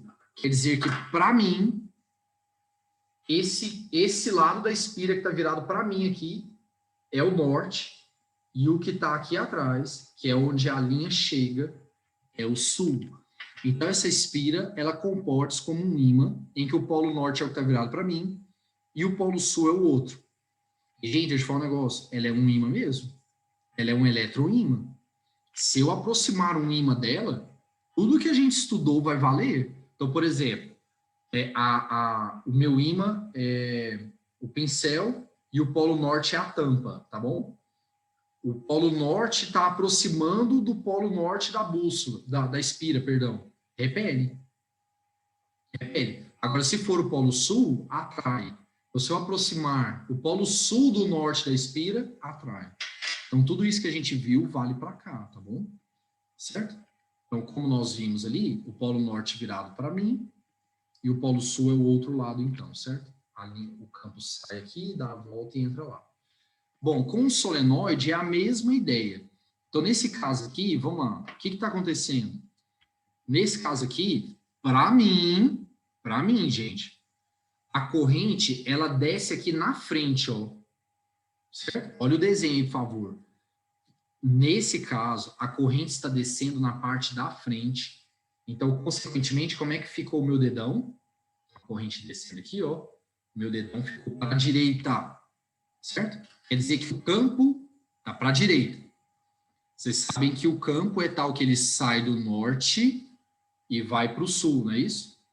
Então, quer dizer que se o campo está para a direita, ele vai... Deixa eu... Esse aqui eu vou desenhar, peraí. Deixa eu desenhar esse negócio aqui. Ó, então quer dizer o seguinte, que o campo lá dentro, ele é para a direita. Assim, né? E o pontinho lá fora, mesma coisa. A gente não analisa lá fora, não, mas se o campo está para a direita, é óbvio que o campo lá fora também vai ter que ser. E aqui, ó, para a direita de novo. Bom, o que foi que a gente aprendeu lá em ímãs? Que as linhas saem do norte e vão para o sul. Conclusão, aqui é o norte. Certo? E lá é o sul. Ah, e outra coisa que eu havia comentado com vocês lá em ímãs, agora vai aparecer. As linhas de indução, ó, por favor, campo magnético é linha de indução. Campo elétrico é linha de força. Opa. As linhas de indução são linhas fechadas, não é isso? De tal forma que dentro do ímã, o que é que elas fazem mesmo, gente? Dentro do ímã, elas vão do sul para o norte. Então, do lado de fora, do norte para o sul, não é isso? E lá dentro do ímã, do sul para o norte. Tá bom? Então tá, então acho que ficou claro para todos, né? Como é que faz para ver a polaridade de espira e de solenoide, tá? Aí agora nós vamos falar da força magnética entre fios paralelos, retilíneos e muito longos. Para quem não assistiu a aula de força, aqui vai apanhar um pouquinho, mas só porque tem que usar a regra mão esquerda. Porque o resto não tem nem que preocupar, dá para fazer mesmo sem ter visto a aula. Desde que saiba a regra mão esquerda. Então, vamos lá, gente. A minha pergunta é muito simples. Vamos supor que você tenha dois fios, certo? Dois fios na vertical, percorridos por correntes de mesmo sentido. Então, um fio com a corrente para cima, o outro fio com a corrente para cima. Certo? A minha pergunta é, o que acontecerá com os fios? Um fio, a corrente que passa em um fio, vai gerar uma ação no outro, sim ou não? Sim. Nós vamos ver que a corrente que passa em um fio vai gerar um efeito no outro, e vice-versa. Olha só, vamos lá. Por favor, muita atenção aqui, gente. Muita atenção aqui agora, por favor. Olha só. O fio 1, ele tem corrente para cima. O que corrente gera? Corrente gera campo. Então, a corrente no fio 1 vai gerar um campo lá onde está o fio 2, não é isso? Professor, como é que fica esse campo? Muito fácil, aí. Regra da mão direita. Então, vamos lá. O fio 1 está desse lado, o fio 2 está aqui à direita, né? Vai lá, corrente. Como é que está a corrente? Subindo. Posicione a palma da sua mão à direita. Gente, a palma da sua mão à direita, ela fica entrando, não é isso? Então, quer dizer o seguinte, que a corrente que passa no fio 1, ela cria um campo entrando lá onde está o fio 2. Aqui o campo, ó, B1, certo? B1. Só que no fio 2 tem corrente. E o que foi que a gente aprendeu lá em força? Que todo fio que tem corrente mergulhado numa região de campo magnético, nele surge uma força. Então, gente, por favor, o fio 2 ele tem corrente e ele está imerso numa região de campo. Campo que não é dele, campo externo. Campo externo, campo que veio do fio 1, não é isso? Por favor, da corrente do fio 1, tá? A gente fala fio 1 é só por praticidade. Então, você tem um fio percorrido por corrente numa região de campo externo. Então, o que vai surgir? Força. E força a gente determina pela mão esquerda, não é isso? FBI, FBI. Primeiro dedo é o campo, né? Você vai fazer aí? Você vai fazer aí? Vai. Como é que tá o campo? Entrando, não é isso? Certo? Agora, ajuste o dedo médio, que é o da corrente, ó. Como é que fica a corrente? Lá, ó. Para cima, não é isso? Para onde deu a força deu para a esquerda. Quer dizer que no fio 2 atuará uma força para esquerda, certo? Tá bom? Então, ali está a F2. Força feita pela corrente do fio 1, pelo fio 1, né? Em um trecho do fio 2, certo? Agora, vamos ver o contrário? Vamos ver o contrário? E o contrário, professor, acontece? Sim. O fio 2, ele tem corrente. O que corrente gera? Campo. Como é que eu determino o campo criado pela corrente? Regra mão direita. Então, vamos lá, gente. Fio 2 está aqui, fio 1 está do lado esquerdo, né? Vamos lá, a corrente está subindo e você vai colocar a palma da sua mão para a esquerda, né? Para pegar onde está o fio 1. Olha lá, ó, como é que ficou a palma da minha mão, gente? Ela ficou para mim, não é isso? Para mim. A palma da minha mão ficou aqui para mim, né? O campo, então, fica saindo, certo? Saindo. Então tá. Por favor, quem que é o B2? Campo criado pela corrente 2, tá? Campo criado pela corrente que passa no fio 2. Beleza. Aí, vamos lá. O que vai acontecer agora com o fio 1? Com o fio 1 vai acontecer o seguinte. Ele tem corrente e ele está imerso numa região de campo que não é dele. Que não é dele, que não é da corrente dele. É um campo externo. Quando você tem um fio imerso numa região de campo externo, o que acontece? Força. Então, vamos lá. Regra na mão esquerda. Vamos lá, gente. Campo. Isso aqui também é foda, cara. Vamos lá. Campo. Como é que tá o campo? Saindo. Bota seu dedo. Ó, indicador é o campo. Bota seu dedo saindo aí, certo? Seu dedo saindo. Corrente. Para onde ficou a corrente? Para cima. Não é isso? Para onde deu a força? Para a direita. A força ficou para a direita. Força feita pelo fio 2 em um trecho do fio 1. Gente, conclusão. O que eu posso concluir daquilo que eu acabei de fazer? Olha só o que aconteceu. Uma força para a direita, a outra para a esquerda. Os fios se atraem. Os fios se atraem. Então, por favor, toda vez que nós tivermos dois fios percorridos por corrente, devido ao efeito magnético, os fios se atrairão, tudo bem? Os fios se atrairão. Essa pergunta cai muito, cara. Essa pergunta cai, hein? Professor, tem como calcular aquela força ali? Tem demais, tem demais. Vamos pegar F2. Professor, se eu quisesse a F1, mesma coisa. Vai dar a mesma forma. Vamos pegar F2, vamos lá. Como é que a gente calcula mesmo força magnética? Bill sem óculos. Qual B no caso? Gente, qual é o campo que atua lá no fio 2? É o B1. Qual corrente? Qual que é a corrente que passa lá? É a I2. O L é um comprimento do fio 2, tá bom? Tá? É um comprimento, um trecho do fio 2. Vezes seno de θ. Para quem não se lembra, quem que é o θ? É o ângulo entre o campo e a corrente. O campo está entrando e a corrente está para cima, não é isso? Qual que é o ângulo entre eles? 90, certo? E o seno de 91. Seno de 91, tá bom? Então ficou assim, F2 é igual a B1 vezes I2 vezes L seno de 90. Gente, como é que calcula mesmo B1? B1 foi o campo criado pela corrente do fio 1. Como é que a gente calcula campo criado por corrente em fio? Mi vezes I sobre 2πd, em que o D, no caso, é a distância do fio até o outro, né? Porque o pontinho que eu peguei é no outro fio, não é isso? Então, o D é a distância entre os fios. Então, vai ficar assim, ó, Mi vezes I, qual I? I1. Porque a corrente que criou o campo B1 foi a I1. Mi vezes I1 sobre 2πd vezes I2 vezes L. Tá aqui a fórmula. Mi I1 I2 L sobre 2πd. Deixa eu falar um negócio.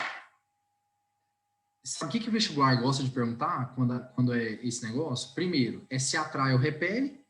E a gente já percebeu que quando é mesmo sentido, atrai. E eu vou fazer um exercício para mostrar que sentido contrário repele.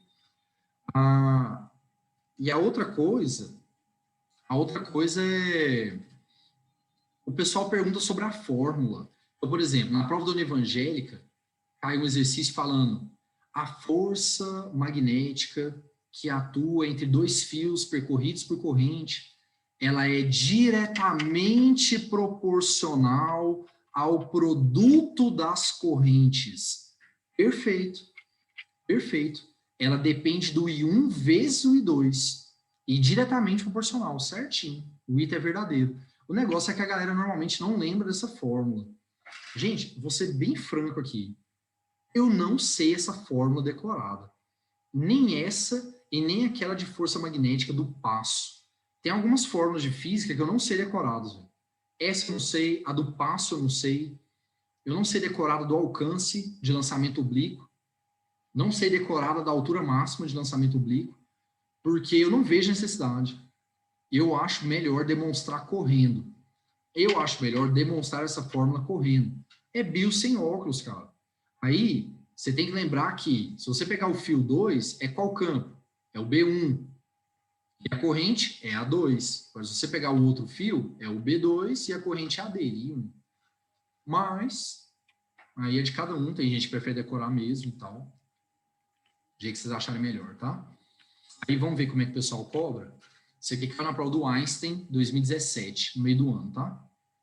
Determine o valor da força magnética em newtons entre dois fios metálicos cilíndricos de mesma resistividade elétrica, retilíneos, paralelos, de comprimentos iguais a 100 centímetros, distanciados em 10 centímetros e com raios de 1 milímetro e 2 milímetros, quando cada um deles for ligado a uma fonte de corrente contínua de DDP igual a 2 volts. Adote ρ igual a 24 nanoohms metro. Resistividade elétrica do metal, Mi 0,4π vezes 10⁻⁷, π aproximadamente igual a 3. Você deve pensar assim, meu Deus, que é isso? Que isso? Gente, na boa. Não tem nada demais, é jogar a fórmula. A questão é saber a fórmula, né? E detalhe, ele não deu a corrente.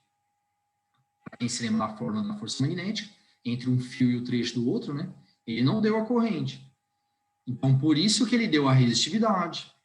Foi por isso que ele deu o raio, né, do fio. Porque você se lembra quando faz o corte, né? A secção transversal, ela dá um círculo, não é isso? Foi por isso que deu o raio. Porque primeiro, o que nós vamos ter que fazer? Achar a resistência dos fios. Aí ele deu a DDP, não foi? Um fio é um resistor, então U igual a R vezes I, eu acho a corrente. Achei a corrente, aí eu jogo a fórmula da força magnética, certo? É uma boa questão para a gente relembrar, questão muito boa para a gente relembrar várias passagens da elétrica. Bom, antes de mais nada, vamos só relembrar a questão da força. Como é que fica? Então, gente, ele não falou nada sobre o sentido das correntes. Eu coloquei as correntes em sentido contrário para a gente treinar, tá bom? Você tem o fio 1 com a corrente para a esquerda, fio 2 com a corrente para a direita. Aí vamos lá. A distância entre os fios é D e o trecho dos fios é L, certo? O comprimento deles é L. Vamos lá, vamos começar pelo fio 1. Gente, a corrente 1, ela gera ou não campo? Gera. Como é que fica? Vamos lá. Ó, regra da mão direita, fio tá aqui, né? Corrente. Como é que tá a corrente? Para a minha esquerda. Aí, a palma da minha mão tem que ser lá no fio 2, que é onde eu quero, não é isso? Então, o fio 2 está embaixo, né? Então, corrente e a palma da minha mão lá embaixo, ó. Como é que a palma da minha mão pega? Para mim, não é isso? A palma da minha mão fica para mim. Então, o campo será saindo. O campo será saindo. Agora, vamos para o fio 2. Ah, peraí. Não, é isso mesmo. Vamos para o fio 2. Já vamos fazer o campo dele, vai. Como é que está a corrente? Para a minha direita. E aí, eu quero o campo que ele cria lá no fio 1, certo? Gente, o fio 1 está acima dele. Então, a palma da sua mão tem que ser lá em cima, né? Como é que a palma da sua mão pega? Para cá, não é isso? Para o meu rumo. Para o meu rumo. Saindo também. Ou para o seu rumo, né, no caso. Saindo também. Agora, vamos ver a questão da força. Vamos lá. É o seguinte.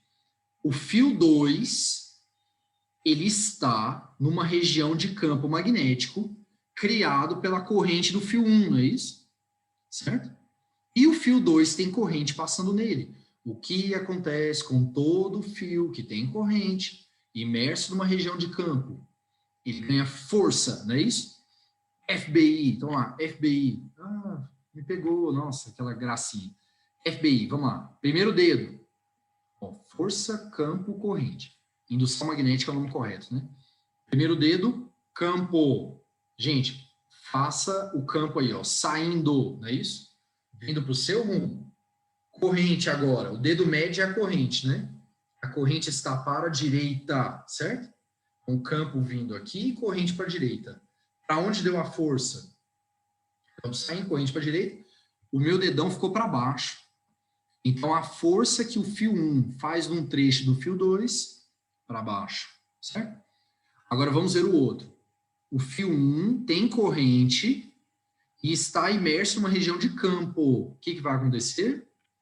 Todo cara com corrente, imerso numa região de campo, nele atua uma força, imerso numa região de campo externo, né? Um campo que não é dele.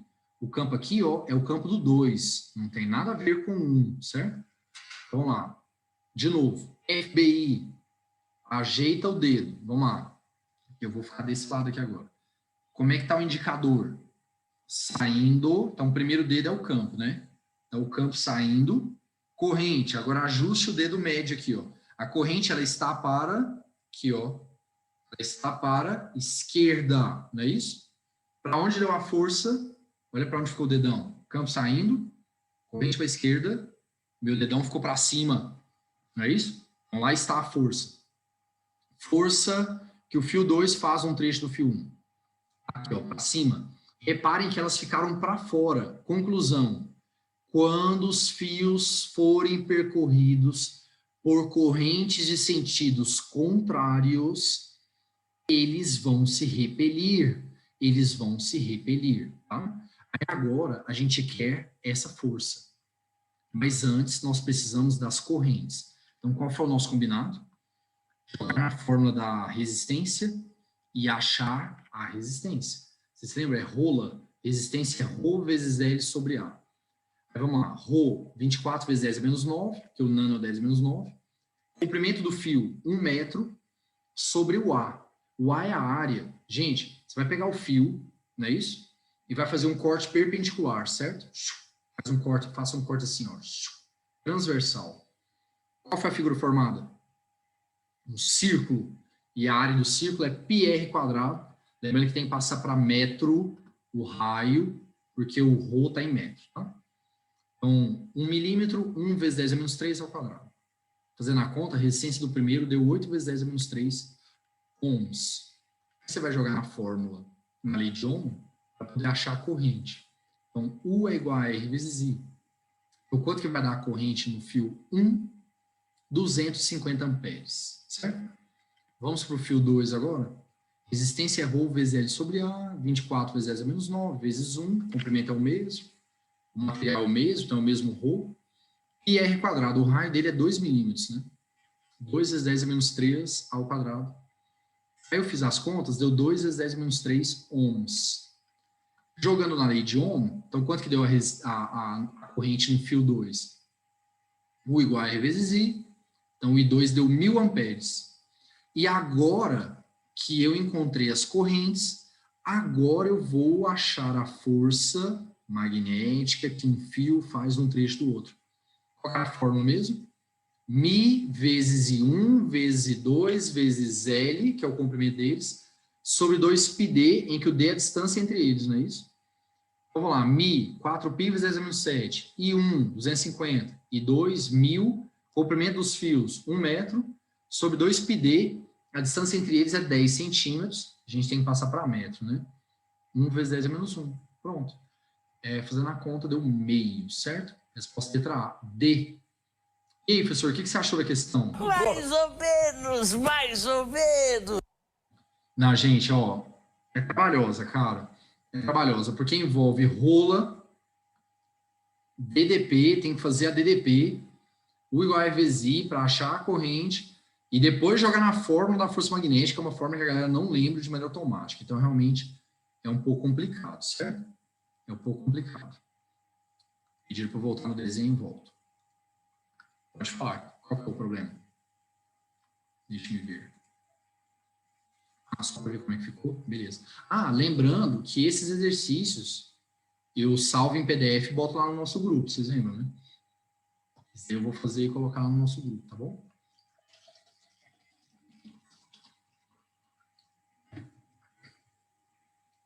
Eu tô admirado com o meu vira-latinha caramelo, ele tá quietinho, ele tá aprendendo a ficar quieto, ele tá sacando quando é que eu tô dando aula e ele para. Ele percebe que eu tô dando aula e ele para. Ele é muito inteligente, cara, tenho muito orgulho do meu caramelo. Nossa, e ontem? Ontem eu fui na garagem aqui de casa pegar um controle que eu tinha esquecido dentro do carro. E eu nem acendi a luz da garagem, não. Só apertei o botão do carro. Aí tinha tipo uma bola preta, assim, no meio do chão, sabe? No meio, assim, da garagem.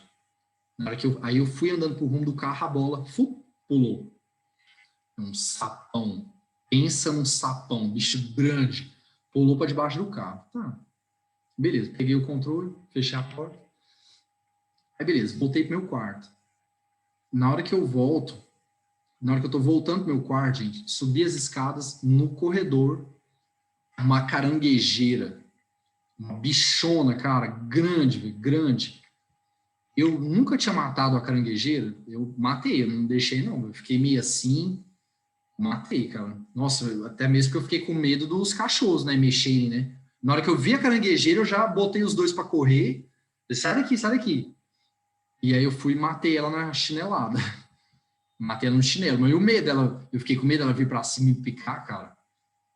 Eu não sei se o veneno na caranguejeira se ela tem veneno, se é dolorido, se não é, se faz mal, se não faz. Bom, se é veneno, faz mal, né? Mas eu não sei se ela tem, se é só um inchaço, sei lá. Mas eu matei. Tô parecendo um zoológico aqui em casa. Tem um vizinho aqui com um vizinho que tem um matagal e ele não tá limpando. Ele não tá limpando o terreno. Por isso que tá dando esses bichos. Agora, sapo acontece porque tem um córrego aqui perto. Aí, normalmente aparece sapo, mas nunca chegou até aqui em casa. Eles ficam ali na área comum, lá no gramado e tal. Uma vez os cachorros até viram o sapo, ficaram cheirando o sapo. Aí eu gritei, sai daí, ó o leite, sai daí. Os cachorros saíram correndo. aquela história do leite, né? Também nem sei como é que é esse negócio, se funciona, se não. Se o leite mata, se não mata, não faço nem ideia. Mas por via das dúvidas, né? Eu dei um berro lá e ele saiu correndo. Bom, vamos lá. Gente, agora nós vamos discutir a origem das propriedades magnéticas. Então, eu quero discutir com vocês o seguinte. Nós vimos que ímãs produzem campo magnético e corrente gera campo magnético. E agora a dúvida é, professor, de onde vem o campo magnético? De onde vem? Qual é a origem do campo magnético? E a resposta está no spin dos elétrons. Então, hoje é sabido que o movimento de spin dos elétrons é o responsável pela produção do campo magnético dos materiais, certo? Então, olha só, gente. Imagine a seguinte situação.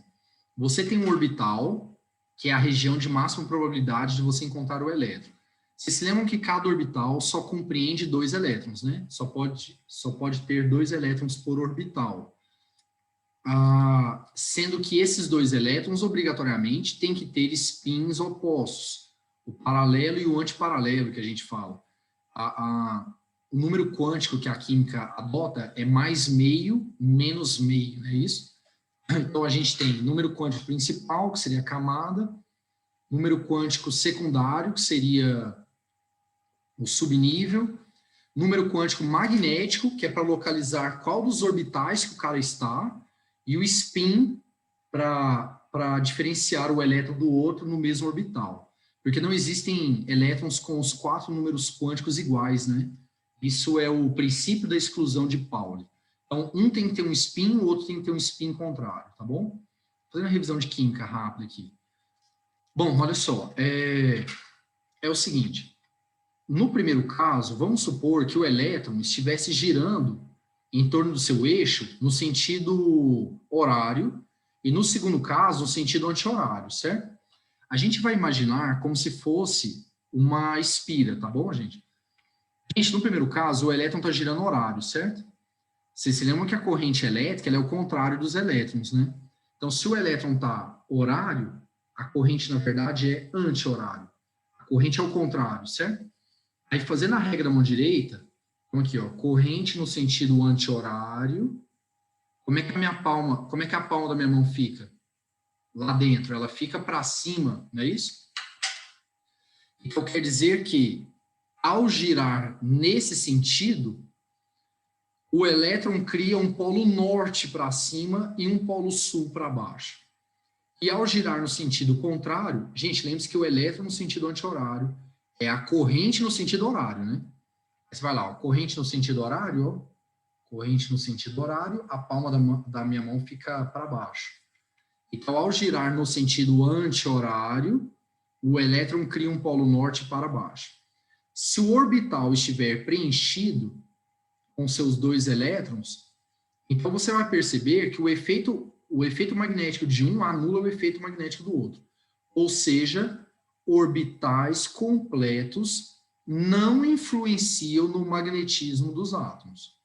Certo? Então, orbitais completos não fazem diferença. O que faz diferença e que torna um cara magnético é a presença de orbitais incompletos.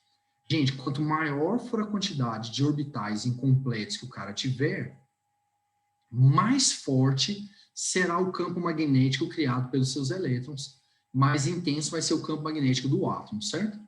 Tudo bem? Então, o interessante é que o cara tenha vários elétrons desemparelhados, ou seja, vários orbitais com só um elétron. Quanto maior for a quantidade, melhor. Vocês se lembram, eu espero que todos se lembrem lá de química, tem aquela regra de Hund, ou Hund, eu não sei como eles aprenderam, em que você vai distribuindo os elétrons, preenchendo orbital por orbital, e depois volta. Certo? Então, se eu tiver 3 elétrons, eu não vou colocar um, aí depois o outro preenchendo orbital e o terceiro. Não, não, não, não. Você vai colocando orbital por orbital até preencher todos os orbitais e depois volta completando os orbitais. É assim que a gente aprende em química geral, certo? Tá? Bom, e a partir daí, as substâncias podem ser classificadas em quantas? Gente, chuta o número bom. Aquele número que a natureza ama, né? 3. As substâncias podem ser classificadas em ferromagnéticas, diamagnéticas ou paramagnéticas, certo? Tem livro, tem livro de química que fala só em duas, diamagnética e paramagnética. Aí eles colocam as ferromagnéticas dentro das paramagnéticas. Eu comento isso daqui a pouquinho, tá? Pediram, só um detalhe aqui, pediram para eu repetir, quanto mais orbitais incompletos, maior é o campo. Exato. Maior será o campo criado pelo átomo, tá bom? Então, quanto maior for a quantidade de orbitais incompletos, maior será o campo magnético criado pelo átomo. Sobre força magnética, não dá. Eu não estou falando de força, estou falando de campo. Porque para ter força, eu preciso de dois caras.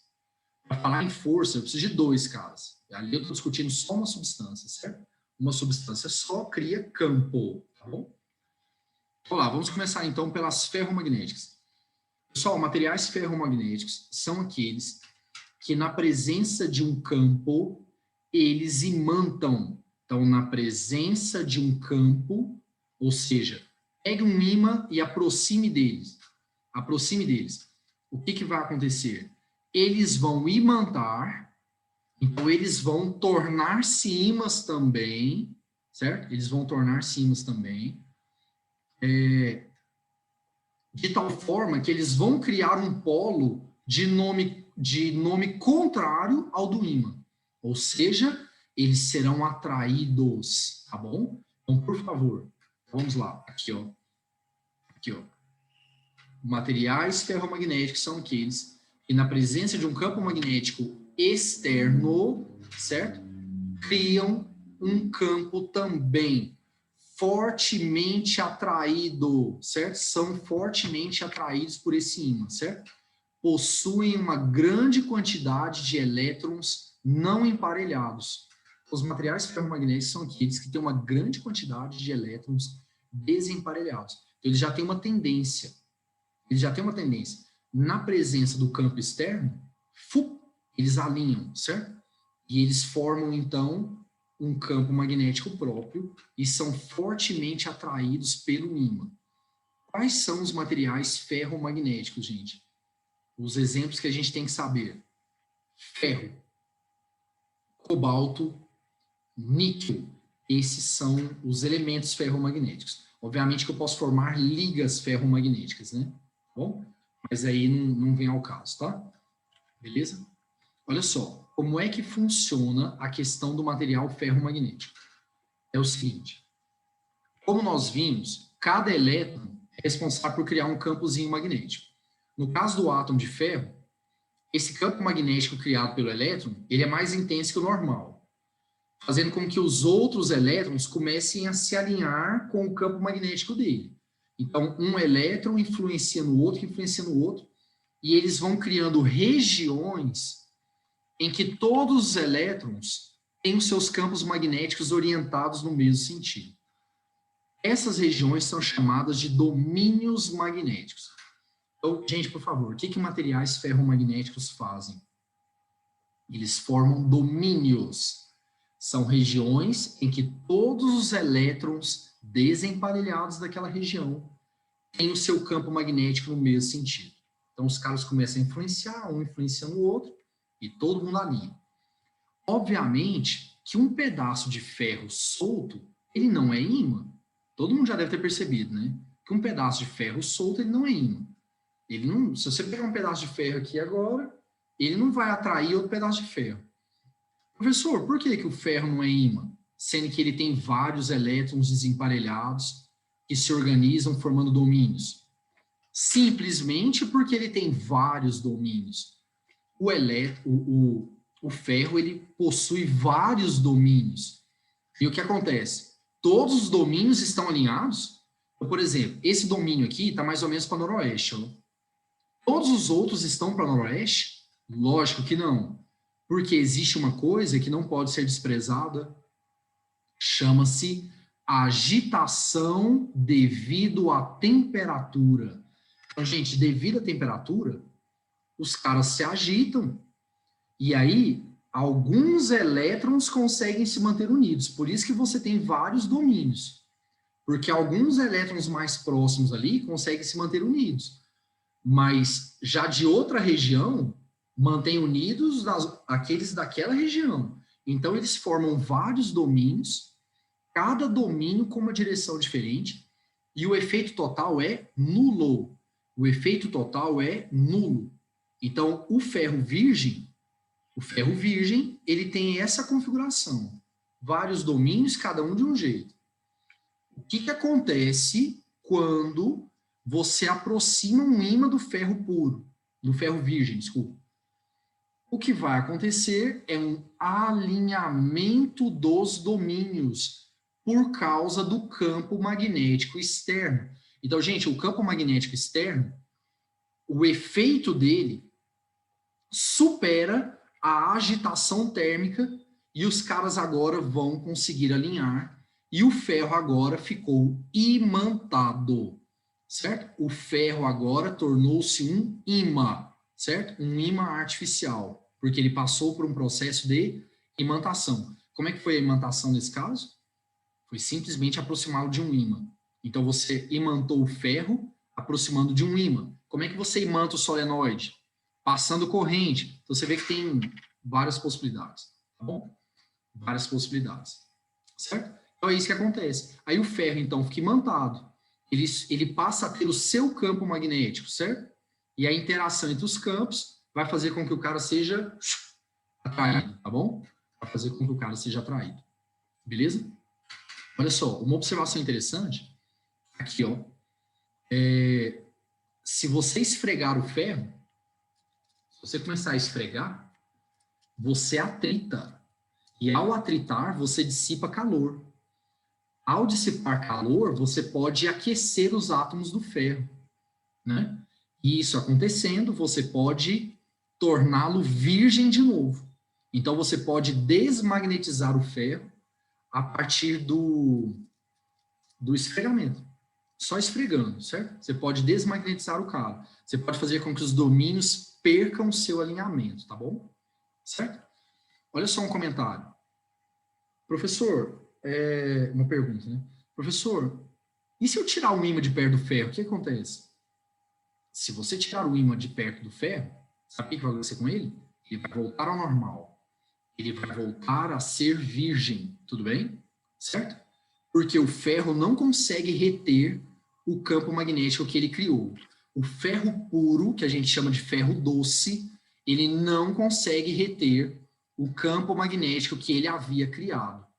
A gente fala, então, que o ferro doce, ele não possui imantação residual. O que quer dizer isso?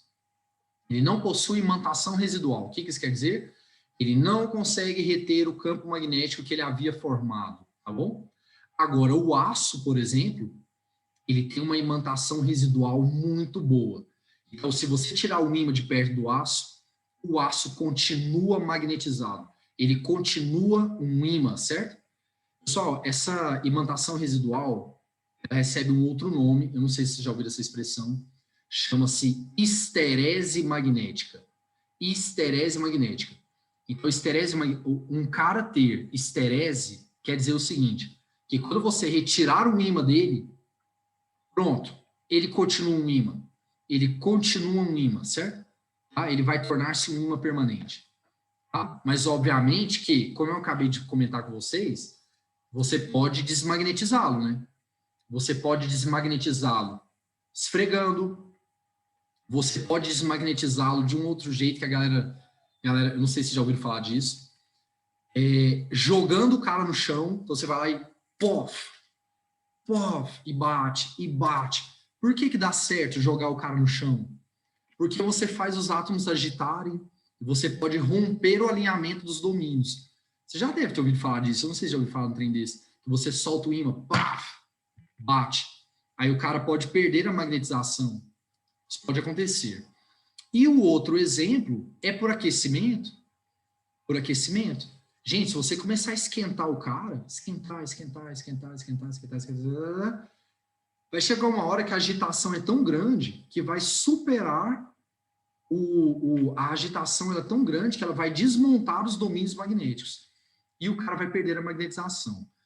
Como é que a gente chama a temperatura a partir da qual um ímã perde as suas propriedades magnéticas? O nome dela é ponto Curie, certo? Ponto Curie. Ah, é da Marie Curie? Não. Esse não é dela. Esse não foi ela. Esse aqui foi o marido dela, certo? Pierre Curie, que era orientador dela de doutorado, né? Ela a conheceu e eles se casaram. Foi Marie Curie, famosíssima, né? Uma das pouquíssimas pessoas que tem 2 prêmios Nobel, né? Uma das pouquíssimas pessoas na humanidade que tem 2 prêmios Nobel. Essa mulher era demais, viu, cara? Demais. E para trabalhar nas condições que ela trabalhava, você vai lendo assim sobre a biografia dela, vai lendo coisinhas da biografia dela, trabalhar nas condições que ela trabalhava, sem proteção, mulher, no final do século XIX, início do século XX, a gente sabe como que era a questão machista, a questão do machismo. Nossa, ela realmente é de se tirar o chapéu mesmo, cara. Ainda ganhou 2, né? E detalhe, a filha dela ganhou também, o marido dela ganhou, o genro ganhou. Então, assim, só tinha burro. Uma família de boçais. Você imagina um almocinho de domingo? 4 prêmios Nobel almoçando. Ah, vou fazer um almoço aqui. A filha dela chamava Irene. Irene, vou fazer um almoço aqui, eu e seu pai, nós vamos assar uma carne, nós vamos fazer um churrasco. Mãe, só vou se tiver asa, gosto de asa de frango. Não vou fazer, Irene, vou fazer. Você e seu marido, aquele burro, que só tem um Nobel, eu tenho 2. Tenho 2, tá, Irene? Eu tenho 2. O seu marido só tem 1. Pierre só tinha 1 também, mas Pierre morreu cedo, cara. Ele foi atropelado por uma carroça. Ele morreu cedo, não conseguiu continuar as pesquisas que a Marie continuou. Bom, gente, no caso do ferro, só por curiosidade, vocês sabem, morrer por carroça é triste, né? Nossa, sério, como é que você... Cara, como é que uma carroça te mata, velho? Não tem lógica. Não tem lógica. Só você dá um pulo pro lado. A carroça tá vindo, você rola pro lado. Não tem lógica, não. Devia estar bêbado, né? Só por curiosidade, o ponto Curie do ferro é de 770 graus Celsius. O que isso quer dizer? Que se o ferro atingir 770 graus, ele perde as suas propriedades magnéticas. Quer ver aqui, ó? Esse vídeo é muito legal, cara. Mostra direitinho, ó. Olha lá, um pedacinho de ferro magnetizado, tá vendo? Atraído pelo ímã. Aí você vai esquentando, pronto. Perdeu o efeito magnético, certo? A temperatura atingiu o ponto Curie, perdeu o efeito magnético, beleza? Tá? Vamos falar agora sobre as diamagnéticas. Gente, as diamagnéticas são aquelas que, na presença de um campo magnético externo, elas não se imantam. Ou se imantarem, vão criar um campo bem fraquinho de sentido contrário ao campo externo. Praticamente nulo, certo? Tudo bem? Então, substâncias diamagnéticas são aquelas que praticamente não sofrem efeitos magnéticos. Bom, o que tem que acontecer para uma substância ser diamagnética? Eu acho que a gente já sabe, né? Ela não pode ter elétrons desemparelhados. Ela tem que ter orbitais completos. Orbitais completos. Então, eu peguei aqui, no caso, o berílio, certo? O berílio que tem os orbitais completos, tá bom? Olha só. E a paramagnética? A paramagnética é a mesma ideia da ferromagnética. São caras que têm elétrons desemparelhados, orbitais incompletos, certo? E que na presença de um campo externo magnetizarão, só que não vão magnetizar com a mesma intensidade dos ferromagnéticos. Eles não vão produzir aquele campo forte, eles não serão fortemente atraídos pelos ímãs, certo? Tá? Eles magnetizam? Sim, mas muito pouco. E outra, não tem esterese magnética. Se tirar o ímã, acabou.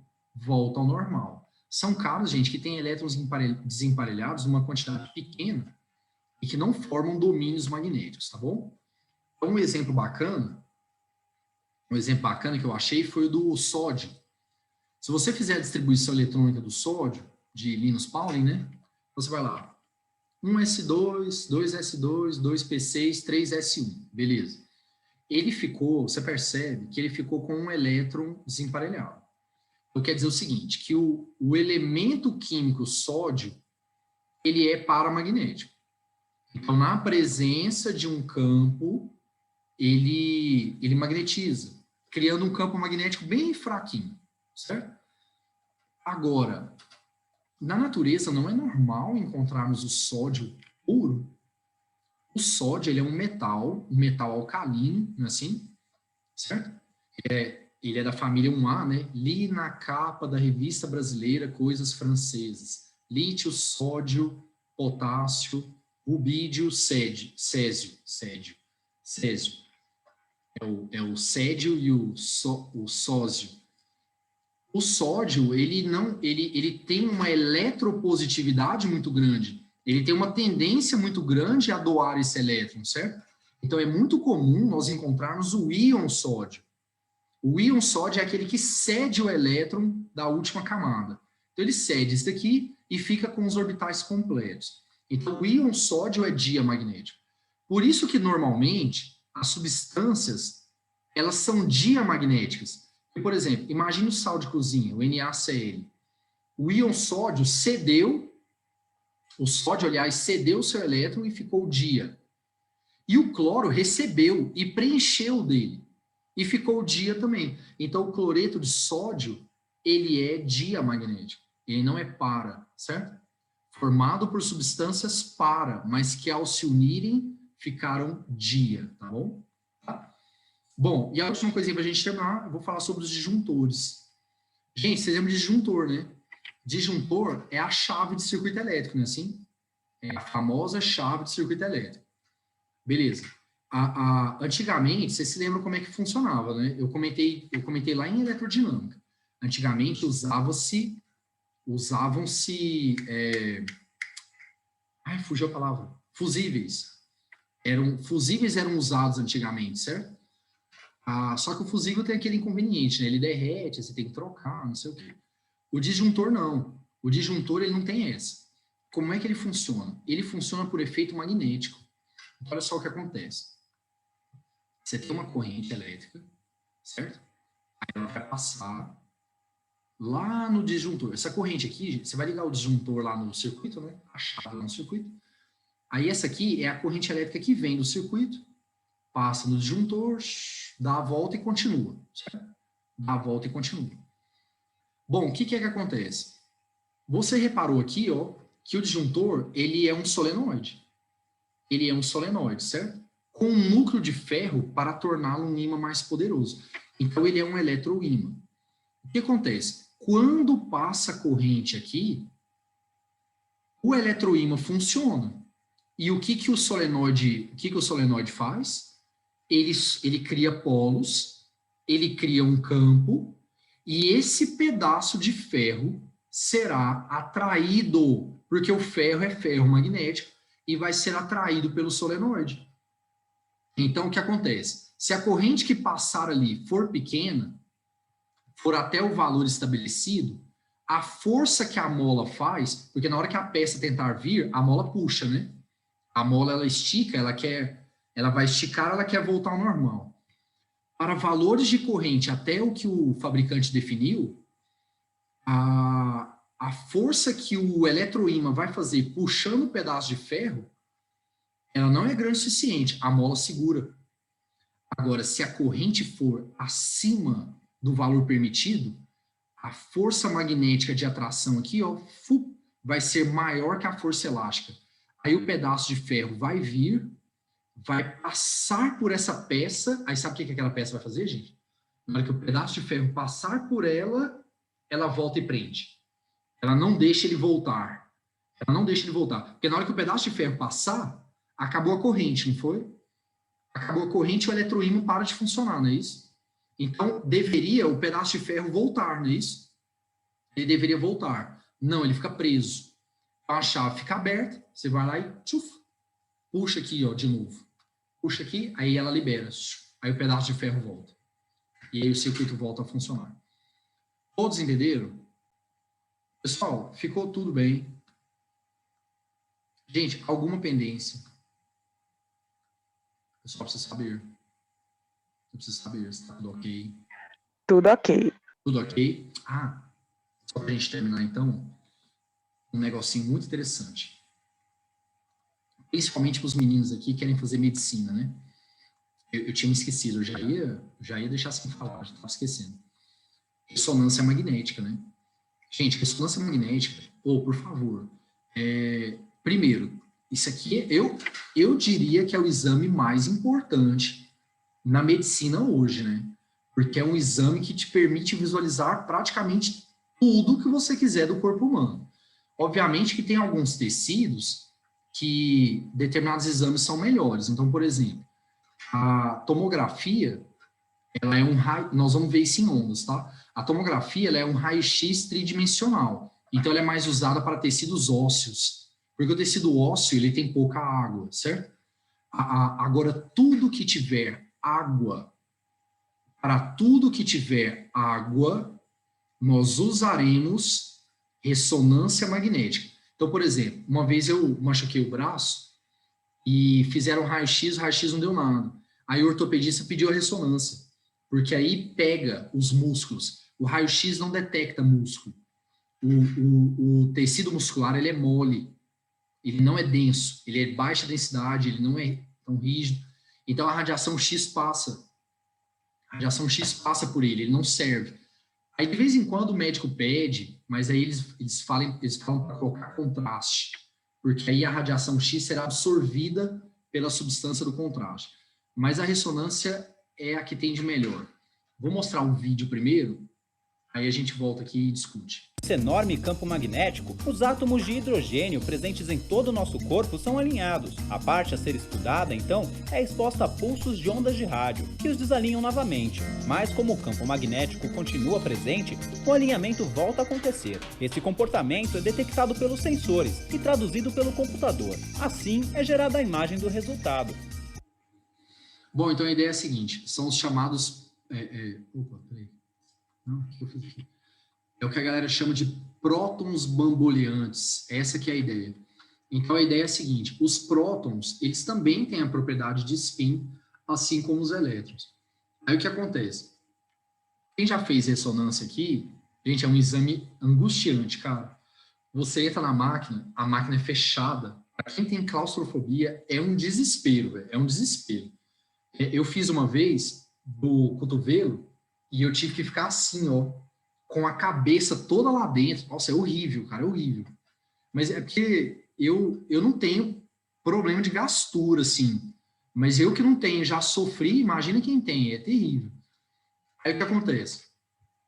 Então existe um spin natural dos prótons, então existe um campo magnético criado pelos átomos de hidrogênio que compõem a água. Então tudo que tiver água vai funcionar para esse exame. Aí o que acontece? Vocês já repararam o barulho horroroso que faz lá na hora do exame? Aquilo ali são ondas de rádio, cuja finalidade é qual? Onda de rádio é uma onda eletromagnética, então ela tem um campo magnético, certo? Esse campo magnético vai deformar o spin do próton, ele vai mudar o próton começa a desalinhar, certo? Aí o que acontece? Ele começa a empurrar lateralmente o próton, certo? E aí, nisso, quando a onda de rádio passa, o próton volta. O próton volta. E ao voltar, a gente vai ver lá em ondas que toda carga acelerada emite uma onda, emite uma radiação, certo? Uma radiação bem fraquinha que a máquina vai lá e capta e forma a imagem perfeitinha, certo? Tudo bem? Perfeitinha. De tudo quanto é coisa do meu organismo que tenha água, certo? A observação que eu coloquei ali é interessante. As pessoas que têm marca-passo, elas têm que tomar cuidado por conta dos fortes campos magnéticos que o aparelho produz, né? Por conta das ondas de rádio e da radiação emitida pelos prótons bamboleantes, né? As pessoas que têm marca-passo, o exame é contraindicado. porque nós vamos ver lá em indução, o campo magnético externo pode induzir uma corrente elétrica no marca-passo do cara, alterando a corrente de funcionamento normal e alterando o funcionamento do marca-passo, tá bom? Então é isso. Pô, depois as pessoas ficam, né? Ah, eu quero medicina, para que eu quero essa bosta? Todos os exames são com física, cara. Pô, a física é fundamental para o médico, velho. Fundamental para o médico. Mas tem médico que não quer nem saber, não adianta nada eu falar, né? Certo? Então tá bom, então é isso. Beleza, deu certinho, ó. Falta 1 minuto, tá bom? Pessoal, muito obrigado pela paciência. Espero que tenham gostado, espero que tenham entendido. Eu vou botar a lista lá no grupo agora, a lista de fontes de campo magnético. Vou colocar os exercícios que eu resolvi, tá, em PDF. Vou colocar uma outra coisa que eu gravei sobre energia eólica. E... eu vou gravar depois, não vou fazer hoje não, tá? São 9h30, dia dos professores, tá? Eu vou me dar esse presente, que é não fazer hoje. Vou gravar um videozinho sobre os trens magnéticos. Aqueles trens de levitação magnética, porque eu já vi cair, tá? Já vi cair na prova do UFO, tá? Eu vou explicar para vocês como é que eles funcionam, tá bom? Então é isso, tá? Tchau, pessoal. Muito obrigado a todos pela paciência. Fiquem com Deus. Bom resto de semana do saco cheio. Tchau, tchau, tchau.